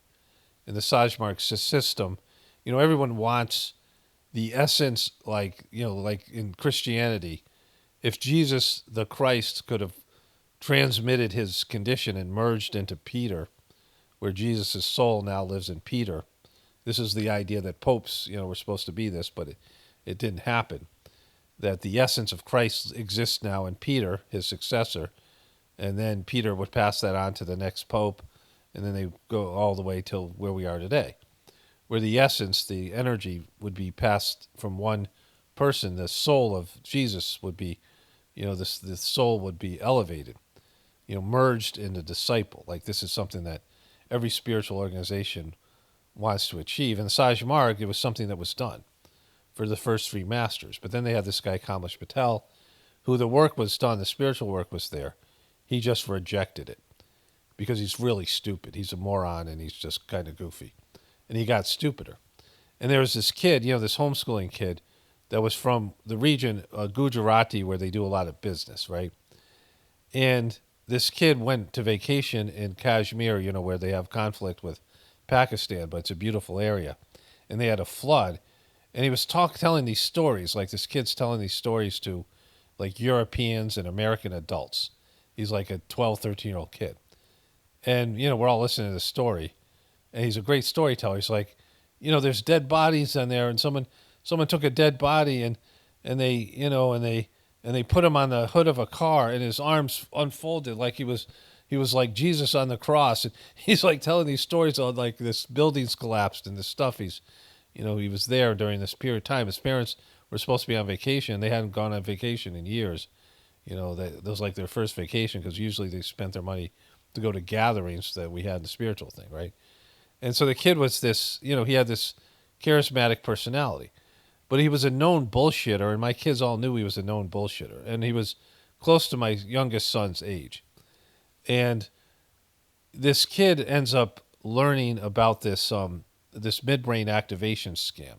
And so there's these various fake spiritual organizations out there, and they developed this scam where they would put blindfolds on kids and teach the kids how to look through the blindfolds and say that they were doing these exercises, these various, like it's it's like patting your head and rubbing your belly. Like Kamlesh had these fucking people doing this at gatherings, like people who are like, respected professionals, multimillionaire, people with multiple degrees and, patents and shit on, successful people. And they're in the audience patting their fucking head and rubbing their belly, thinking this is going to activate the midbrain, which is some stupid concept that doesn't exist scientifically or any other way. And that through this activation process, you now can use your senses, like you can smell colors.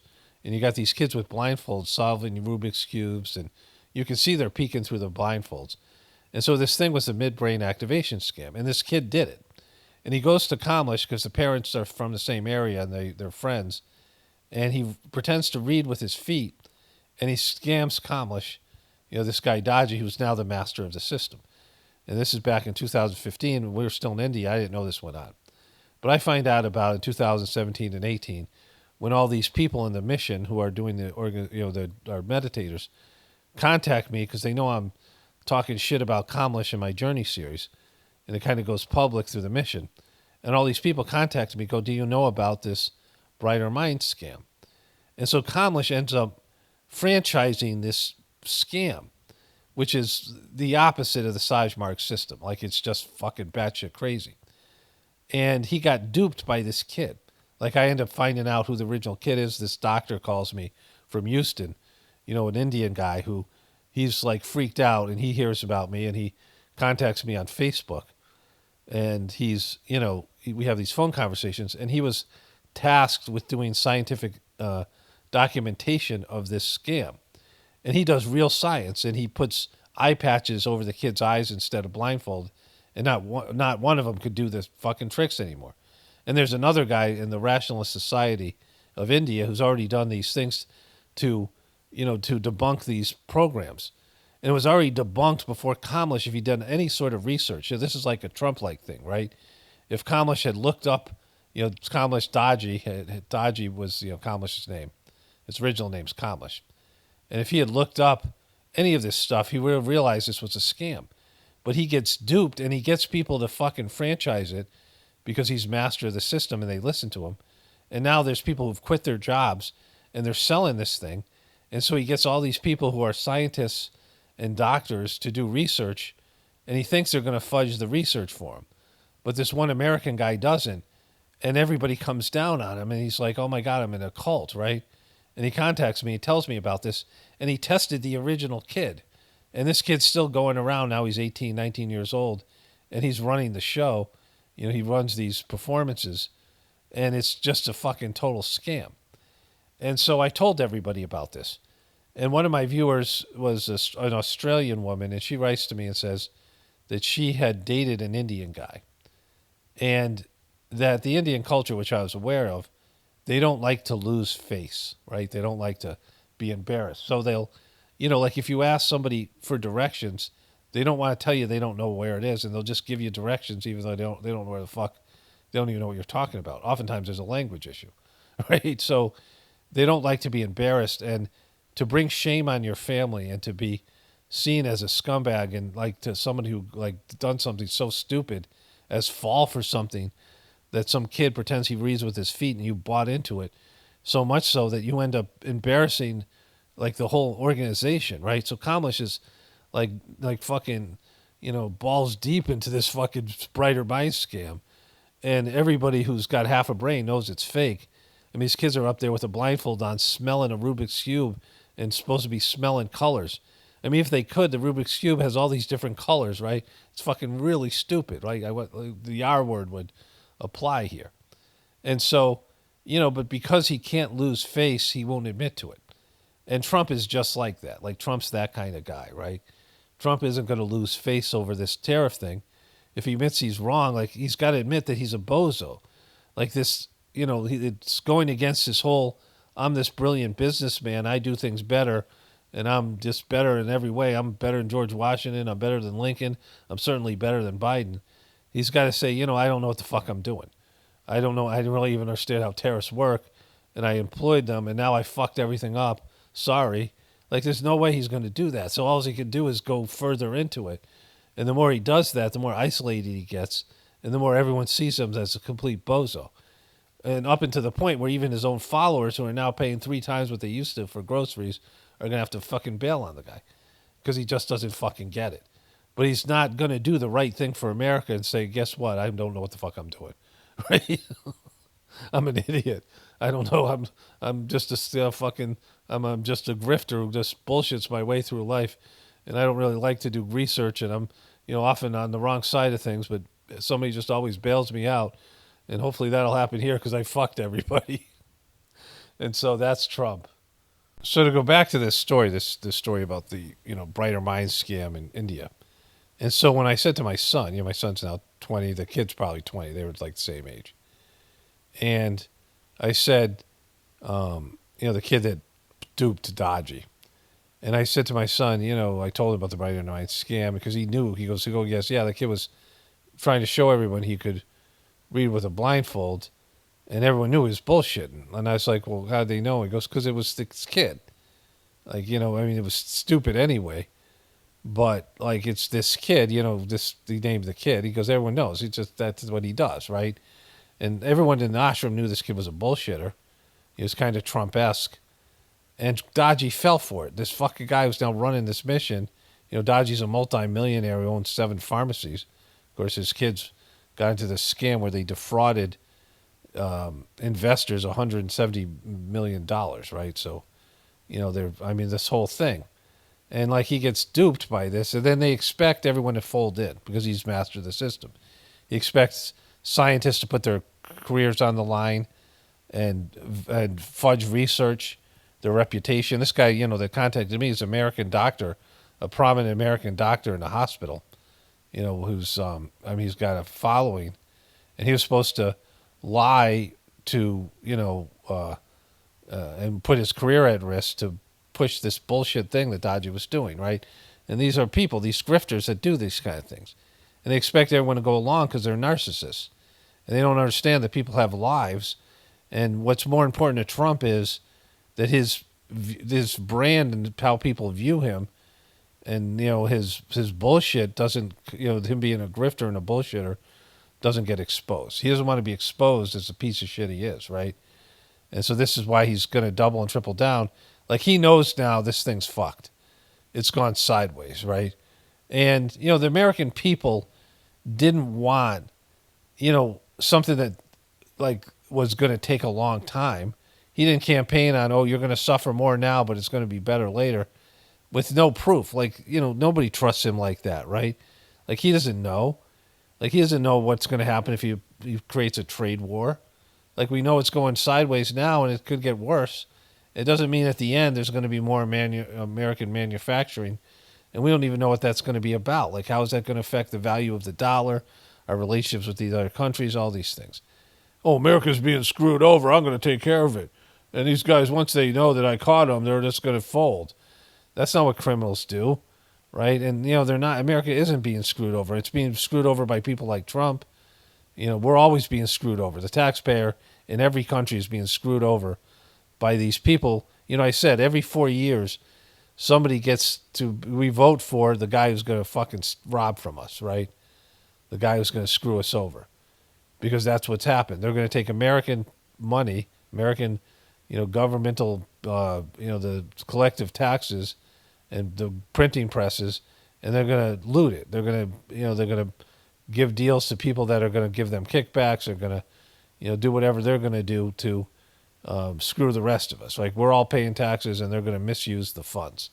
And that's what this motherfucker's doing right now. And he's like, no, but Canada.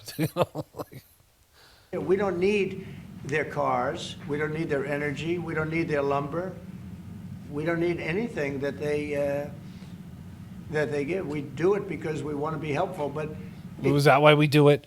We buy Canadian stuff because we want to be helpful. We're doing it as a mercy buy. When we buy their lumber, we're like fucking. We don't need their lumber. We got our own trees we can clear cut. We'll cut down the redwood forest. We don't have to cut. We're doing it because we just like Canada. We just buy their shit. But, we're doing it to be helpful. What a fucking asshole. Of course we need it. And the markets, if you take supply out of the market, demand goes up and prices go up. Any fucking businessman knows the basic idea. Every person knows the idea of supply and demand, even morons. But apparently Trump, we just buy, it's mercy. We just buy their stuff mercifully.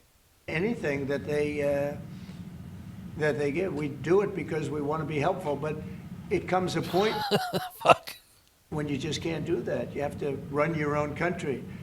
And to be honest with you, Canada only works as a state. It doesn't. We don't need anything they have. As a state, it would be one of the great states anyway. This would be the most incredible country visually. If you look at a map, they drew an artificial line right through it between Canada and the U.S. Just a straight artificial Okay, line. so you're gonna merge the Dominican Republic and Haiti? Like Haitians are on one side of an island and Dominican Republic on the other. It's one country. This idea that, I mean, are you going to merge all of Russia back together or all of Europe? Because they're one continent. What the fuck are you talking about? Mexico's part of that too. Is Mexico going to be a state? We're just going to make it the United States, right? A part of it? Like Mexico has their own provinces. Canada has these different areas. They have their own states, right? There's these various states that are there. And so, I mean, there's places that speak more French. I mean, it's a whole thing. I mean, it's a whole fucking thing. And they don't want to become a state. What the fuck are you talking about, right? Like right now, we're fucked. No one wants to join America, especially.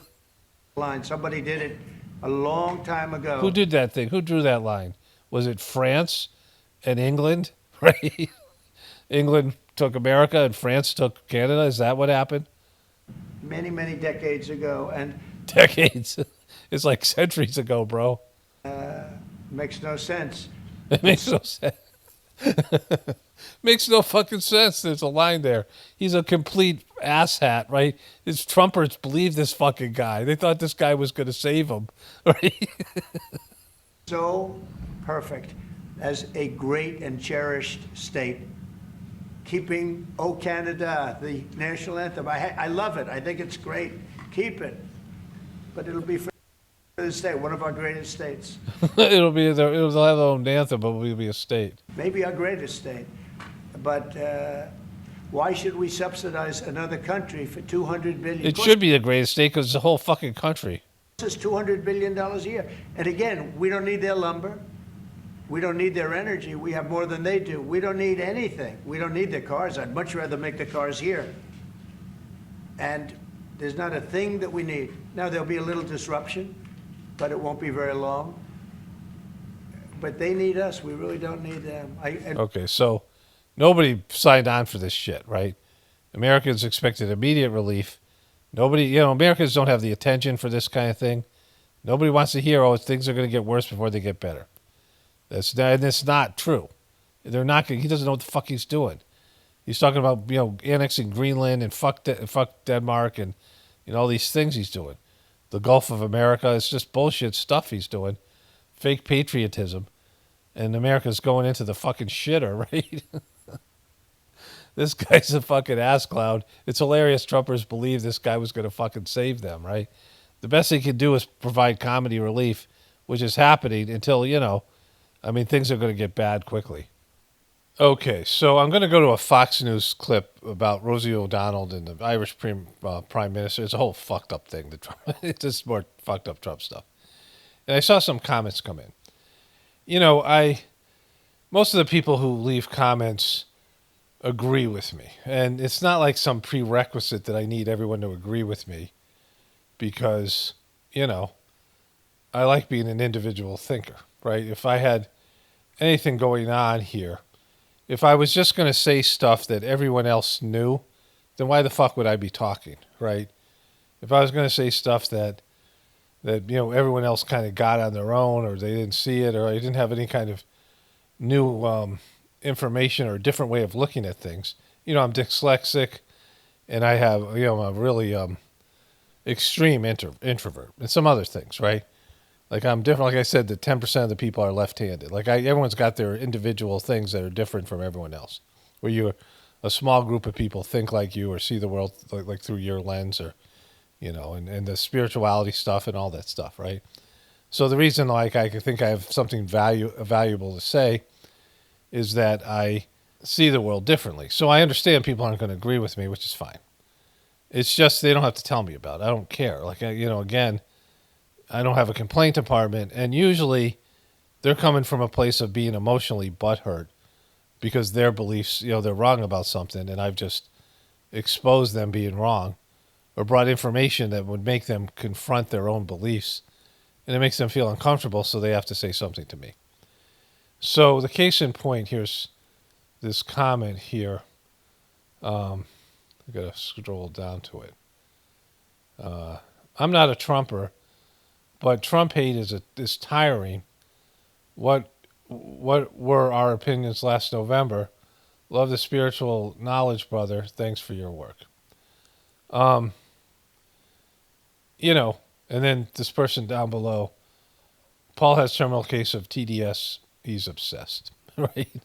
And so, like, silly, because I don't have that at all. Because I've said before, Trump was my favorite character as a president during the first 3.5 years, 3 years, and the election process, because he brought embarrassment to the White House and exposed what it really is. Like, they all have this pomp and circumstance and all that bullshit, right? And it's not real. You know, none of it's real. It's not, you know, it's not higher. It's not better. It's not some, you know, some sacred place, like the halls of, you know, when you go to Washington, D.C. and you see these great buildings and you go through the, you know, the mall there and all the stuff, the free zoo and the free museums. And, you know, it's kind of a neat place, but, you know, it's full of greedy, sucky, low-life motherfuckers, right? And, you know, they're worst of the worst. When Trump came in, when Trump came in, I almost said the C word.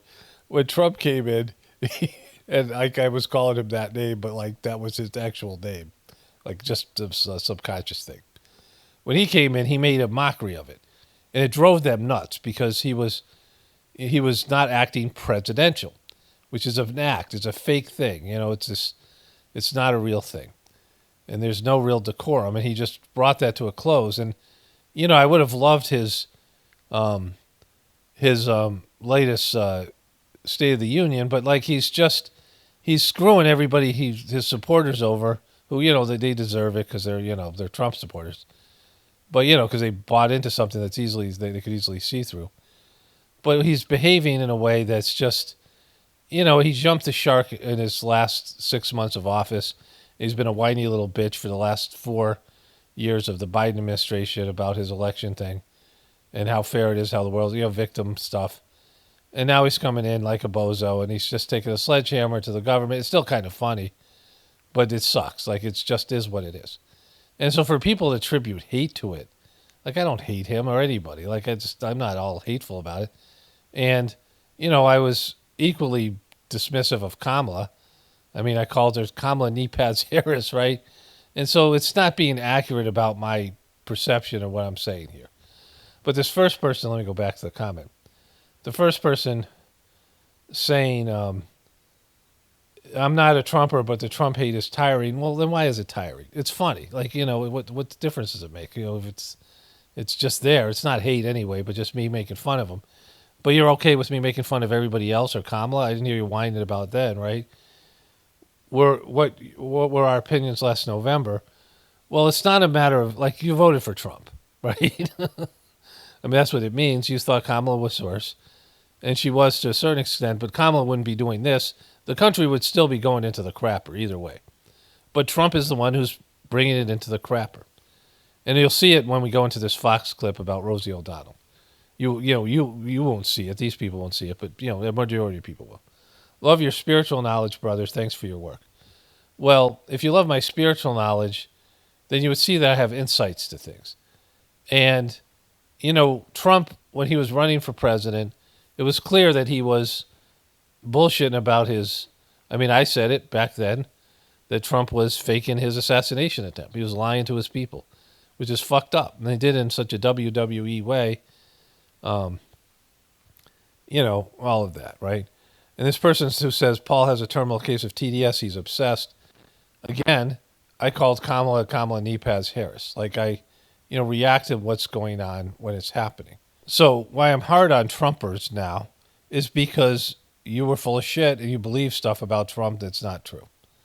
Which is, when he said, we do the best work and I hire the best people and we did this and I did this and America was great and we did that and all this stuff. And it's going to be great when I do the terrorists and all these things. He's full of shit. And if you did any kind of research or critical thinking, which you're supposed to be a truther, you would realize he's full of shit. That the country can't be saved. The numbers aren't even there. And his policies, he's just a low-life grifter who doesn't ever do anything real, right? It's all grift. It's a grift. And so it's a confidence game. He's selling, you have confidence in him. You buy into him. You believe in him. He's selling himself to you. And you've bought Trump stock, and now he's fucking you, and you don't even know it, right? Like I said in the last video, the guy who wrote a comment, I didn't know he fucked me the first time. He's fucking you again, and you're now aware of it. And so don't talk to me about it. If you're going to look at the things objectively and be a real truther, you should see it for yourself. And I don't give a shit. Go around, walking around, believing in Trump if that's what you need. It's not my problem. None of it matters. My beliefs don't matter. Your beliefs don't matter. The system's going down, whether it's Trump or Kamala, doesn't matter. Our fate is sealed. So, like, everything else is fucking, it's there for our entertainment. Okay, so with that in mind, let's go to this next piece here. So I turned on Fox News briefly. I don't know when this was. Or I don't know if this video came up. I think I watched this on TV. Or I guess I watched it here because here's the video. Or maybe I don't know. It's just all blur. But this is a Fox News thing going after Rosie on the run. O'Donnell whines she left the U.S. to get away from Trump. Trump is not the real reason Rosie O'Donnell left, is the title of this video. Rosie O'Donnell ditching the U.S. for Ireland in the wake of Trump's victory, and the president is responding. Watch it. She's smiling, right? Let's just smile here. Responding. Watch it. So this is his former press secretary. I guess that was Bush's former press secretary. So this is the Prime Minister of Ireland wearing a green-ass tie, right? Green-ass, leprechaun shit. Right? I'm part Irish. My mom was really into being Irish. You have Rosie O'Donnell. Do you know who she is? Do you know who she is? Yeah. You're better off not knowing. Like, he doesn't give a shit about Rosie O'Donnell. They're in a trade war with Europe. And here's this guy from Ireland. They're sitting at the fireplace trying. He's asking about Rosie O'Donnell. Let it fucking go, bro. So Rosie O'Donnell criticized Donald Trump, made some jokes about him, I think on The View. And they got into it back and forth. There was some kind of war before Twitter war. I said Trump would get into these beef wars because he couldn't criticize the guy. And the guy said, if you criticize me, I'm going to kill you. And he would say a bunch of shit and make up a bunch of shit about you. Most of it was lame. It was funny, though. It was like, when he was on The Apprentice, he would have the guys battle it out, and they get into these smear, they would go after each other. And he'd be like, oh, he's killing you, right? Like, he would say that to or she's killing you in the boardroom if somebody was just making up shit, and, they were just yelling at each other. And Trump loved the drama and loved that. Of course, it was good for the ratings. But he would base his firing on, like, who was more abusive and arguing and less business, like respectfully being a professional business person, right? Trump loves the shit fights. He loves the shit fights, right? Like in the end of in the Avatar when the guy, the villain, the Marines guy goes, it always ends with a shit fight, right? And so that's what Trump is. And so, that was years ago, long before he ran as president. This was like probably 8 years before he ran as president. So it's like 16, 20 years ago. His beef with Rosie O'Donnell, he just wouldn't let it go. He keeps on hammering her. He even did it in one of his debates when they were saying, he said she's, when Megyn Kelly, who now worships Trump, and he called her like blood was coming out of her eyes or whatever, probably basically saying she was menstruating out of her eyes, and fucking Trump, she asked Trump about all the abusive things he said about women. He said, not women, just Rosie O'Donnell. And so, Rosie's a nothing. And Trump's supposed to be this big businessman, now president. Rosie's career has hit that. She's not even like in movies or TV shows. She's living in Ireland, for Christ's sakes, right? She's got nothing. Like she used to be famous. And he's still fucking going after her while he's tanking the country with these bullshit tariffs. And he's asking a foreign prime minister about Rosie fucking O'Donnell. That's how obsessed he is with her. Like this guy saying, I'm obsessed with Trump. I'm not, because when Trump goes, he goes. And, obviously I'm not, right? Like anybody can see, I don't give a shit about any of this stuff. But he's obsessed with Rosie O'Donnell, still talking about her. I talk about these people all in the sense of their egos and their, doing damage to the country and themselves and be on the wrong path or whatever. But I don't give a shit. Like, I don't care what you do or don't do. He's still talking shit about Rosie O'Donnell 18 years into it in his second term as president. You know you have Rosie O'Donnell? Do you know who she is? I don't know, because I don't give a fuck, because no leader would. You know who she is? Yeah. You're better off not knowing. Wow, hardest hurt, hardest hit, not even knowing who she is. That one's got hurt. But she did prove that That one's got to hurt? Fuck are you talking about? He's a prime minister. Why would he know about some fucking C-list celebrity? Like, she was never A-list.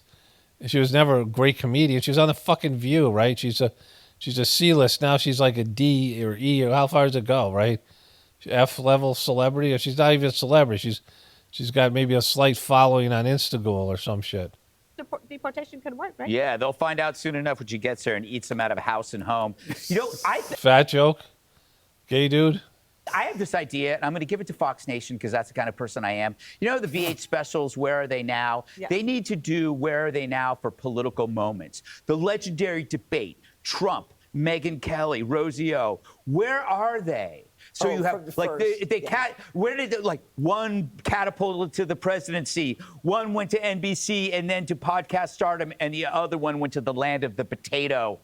I'm Greg Gutfeld. Join me now for Where Are They Now, political style. By the way, they never... Yeah, well, Rosie O'Donnell didn't have that great a career, and her career didn't tank because Trump talked shit about her, right? It tanked because she wasn't funny, she was kind of annoying, and she had a limited shelf life. And she criticized Donald Trump, and he got so butthurt, he's still talking about her 20 fucking years later. Now, talk about that. Like, how is he obsessed with Rosie O'Donnell? Why is he still... He's going to a foreign minister, hey, you got Rosie O'Donnell over there. Like, what are you fucking... And all of you Trumpers, anybody who's got any kind of love for Trump and think he's going to save you, why the fuck would a guy who's obsessed with Rosie O'Donnell be able to save this country? He's petty as fuck, right? You don't become a great person by being petty. You can be, like, competitive. You can be a petty athlete who takes any kind of slight as a way to go out and pummel people, right? You can be a petty boxer or fighter, but you can't be a petty leader. You have to get over your own personal bullshit because you're going to have to eat shit as a leader. Any kind of politician, a good politician, any kind of person who's running things has to eat shit at times, all the time, and just accept it. But Trump doesn't want to eat any shit, right? And he wants to, do his thing his way, and his way sucks, right? It's so obvious. And a guy who's obsessed with Rosie O'Donnell isn't going to save you. These fucking clowns over at Fox should know better. The story isn't that Rosie O'Donnell is whining about moving for Trump and moving to Ireland, because no one gives a shit about Rosie O'Donnell. The story is that Trump's tanking the economy, and he's in war with Europe. The European Union was built just to screw America. He's got European leaders over there. He's talking shit about Rosie O'Donnell to a guy who doesn't even know who the fuck she is, right? That's the story. Okay, so one of my viewers just sent me this, the Hammer guy and this dude here. They do a handover pretty much like Don Lemons and Chris Cuomo used to do, where one show bleeds into the other. And he's at 8, she's at 9. Look at that fucking mug. All right, so this happened. Rachel, and I know you've pledged to cover and be here for the first 100 days of the Trump presidency. I hope you noticed that I did not make that same pledge when... Look at that. When you did. You're not going anywhere, are you? Well, here's the thing. This is day 52. I thought it was day 92. It turns out it's day 52. Right? So funny. Rachel, and I'm exhausted at day... You're exhausted saying the name Donald Trump, which you've been doing for the past years? Donald Trump. Donald Trump. I mean, I could put a montage together that would be 2 hours long of him just saying Donald Trump, and I wouldn't get to cover half of the time. I wouldn't cover a minute, like 20% of the time, 5% of the time that he says Donald Trump. Like, he does it 8, 9, 10 times a segment. Like, when I'm watching a segment, he'll say it 8 times. His show is about saying Donald Trump. But that's so much for him. It's too much for him to come out and say Donald Trump all the time. 52. And so I'm going to take next week off. And I'm telling you that now because I know you don't. No, look at these expressions. No, tell me, is it so? Like it when I just drift away and I don't. But just taking next week off. Then I can come back. Tell me, Lord, pouty, put a face. And go with you all the way to the 100 days. And I know. We all tell each other you have to take care of yourself. You got to pace You have to take care of yourself. Your job is so fucking hard. You know, mocking Trump for an hour every night. I mean, I do it for 2 hours every day, or whatever. You know, and I have a variety of subjects I cover. It's not hard. I mean, it's gross and whatever. It's it's an abomination, but we're all living in it one way or another, right? So, like, it's so hard, Lawrence. Trump's new presidency is just too hard on you. It's breaking you, you fuck. The hammer guy's getting broken. Yourself, you got to be in this for the long haul, and so I can't hold it against you, but I'm very sad. Can you hold this against me? I'm going to get a head start by taking tomorrow off. What's wrong with this right here? What is wrong with this part of his fucking face right here? What happened? Looks like the Two-Face in the Batman. Yes. Yeah, I thought you might. I can hold against you. I thought you might, Rachel. Yeah. Okay. I'm pre-mad right now. Yeah. It's like, and I'm not. It's not even tomorrow yet. Yep. Yeah. That's why. Take me. Can I go with you? Where are you going? No, Don't tell me where you're going. You said 100 days. You said 100 days. You can't. 100 days. On the 101st day, Rachel, you and I, we're yeah, right. This is their fucking banter. No wonder we see a lot of bad shit from their TV show, but holy shit, is this horrible. This is their content, right? And, Trump is, it's so hard to cover Trump's presidency. It's funny and it's interesting. And you might get some viewers now because people realize Trump's full of shit again. And they're going to turn back to you guys possibly. This is your heyday. This is your big time. And you're actually happy that Trump's, screwing himself and embarrassing his followers. Like, this could be your moment to, like, shine. But no, you got to pull this fucking stupid bullshit. So I was watching this yesterday, and one of my viewers commented I should check this out. But I'd already seen it. And it looks fake as fuck to me. So this guy... Remember when House Republican leadership told their members not to do town halls? No, I don't really remember that. It's just like, is that something that's memorable? Because that just sounds like another bullshit thing to me. Well, North Carolina's Chuck Edwards didn't listen, and he had an earful. I happen to believe very much that President Trump supports our country. Okay, so this is Asheville, North Carolina. Asheville is one of the most liberal places, beautiful city. It's got some good stuff there because, liberal stuff. I mean, it's got some beautiful parks. It's got a lot of health food stores. It's a nice area, but it's filled with liberals and, goofy ones like most of them are. And not that, liberals used to be great, but not anymore. Like, we're not great, but they brought a lot to the table. But now they're just batshit crazy, the majority of them, and they're influenced by each other. And so a Republican to go to Asheville is really stupid. There's lots of cities that are more conservative, more, friendly. But going to Asheville, you would think, all right, these people are freaked out by Trump automatically, and now specifically because Trump's fucking imploding. So it's a horrible decision for this guy and his fucking hairpiece, his comb over, to go there. Constitution.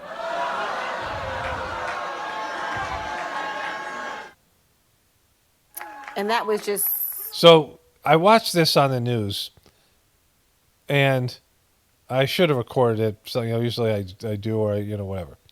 But this guy made a big deal about it. He said he was a veteran, and he picked a big fit.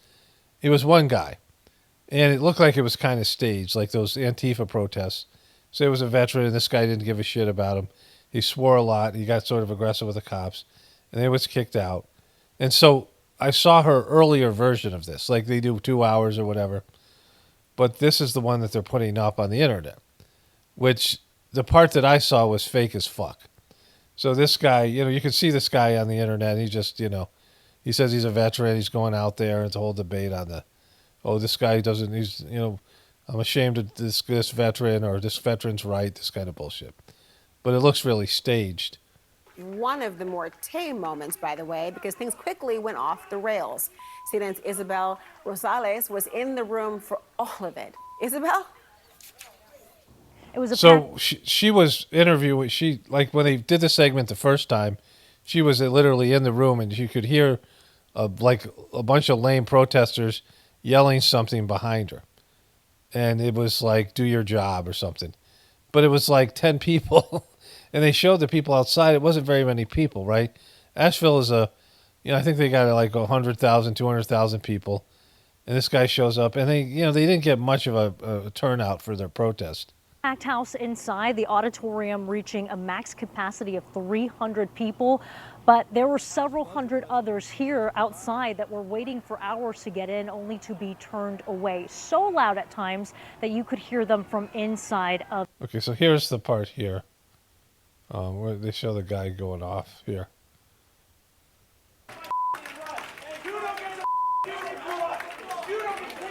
All right, this is the one I saw, so I didn't see the beginning, obviously, then.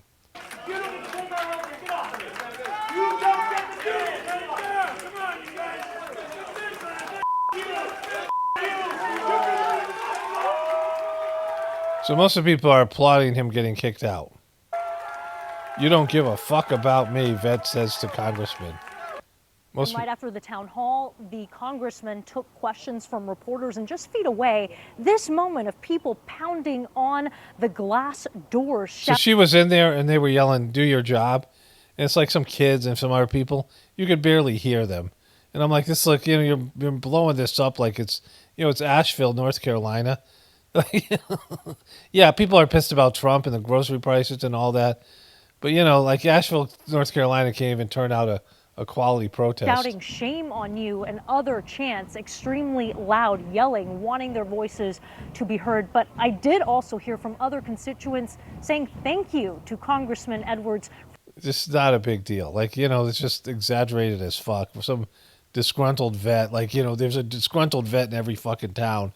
This guy looks like he's like a crisis actor. And they're making a big deal about it. It's like no big deal. It's like, you go to Asheville. I mean, I was watching the Duke Wake Forest game. I think Wake Forest is also in North Carolina. And Duke has this great player named Cooper Flagg. He's going to be the first pick of the draft next year, and they're the number one team. And I was doing things. I forget what I was doing, but the game was on. And it was like in the middle of the day. And anyways, all of a sudden, like one of their players, their like backup center was like a good defense. I've seen a couple of the Duke games this year. I usually watch the Duke North Carolina because they're really emotional.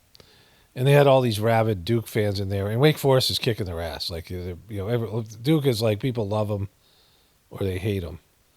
And they produce a lot of great teams and players, but they were just kind of hated. Everyone hated Duke. And their fans are notorious for coming up with a bunch of different traditional like cheers and shit like that, right? They call them the Cameron, it's Cameron Arena, Cameron Crazies. And they're playing in North Carolina, not in Duke. I think there's a number of ACC teams in North Carolina. And so their backup center has a hurt shoulder, and he's like a key player for them. And he had just come off being hurt. And he's walking out hanging his arm like he's fucked for the season. And like 3 plays later, Cooper Flagg jumps up in the air, goes to get a rebound, and he comes down and he hurts his freaking, twists his ankle. He rolls his ankle. And the whole arena goes fucking silent. It's mostly Duke people. And this could be the end of their season, right? He ended up not being hurt so bad, but it was hilarious. And I was thinking about, what was important to the majority of North Carolina people, whether Cooper Flagg could play or not, because they were playing North Carolina in the championship game for the tournament. North Carolina might not go into the the March Madness tournament. And, as opposed to this bullshit that happened in Asheville, that they're making a national story.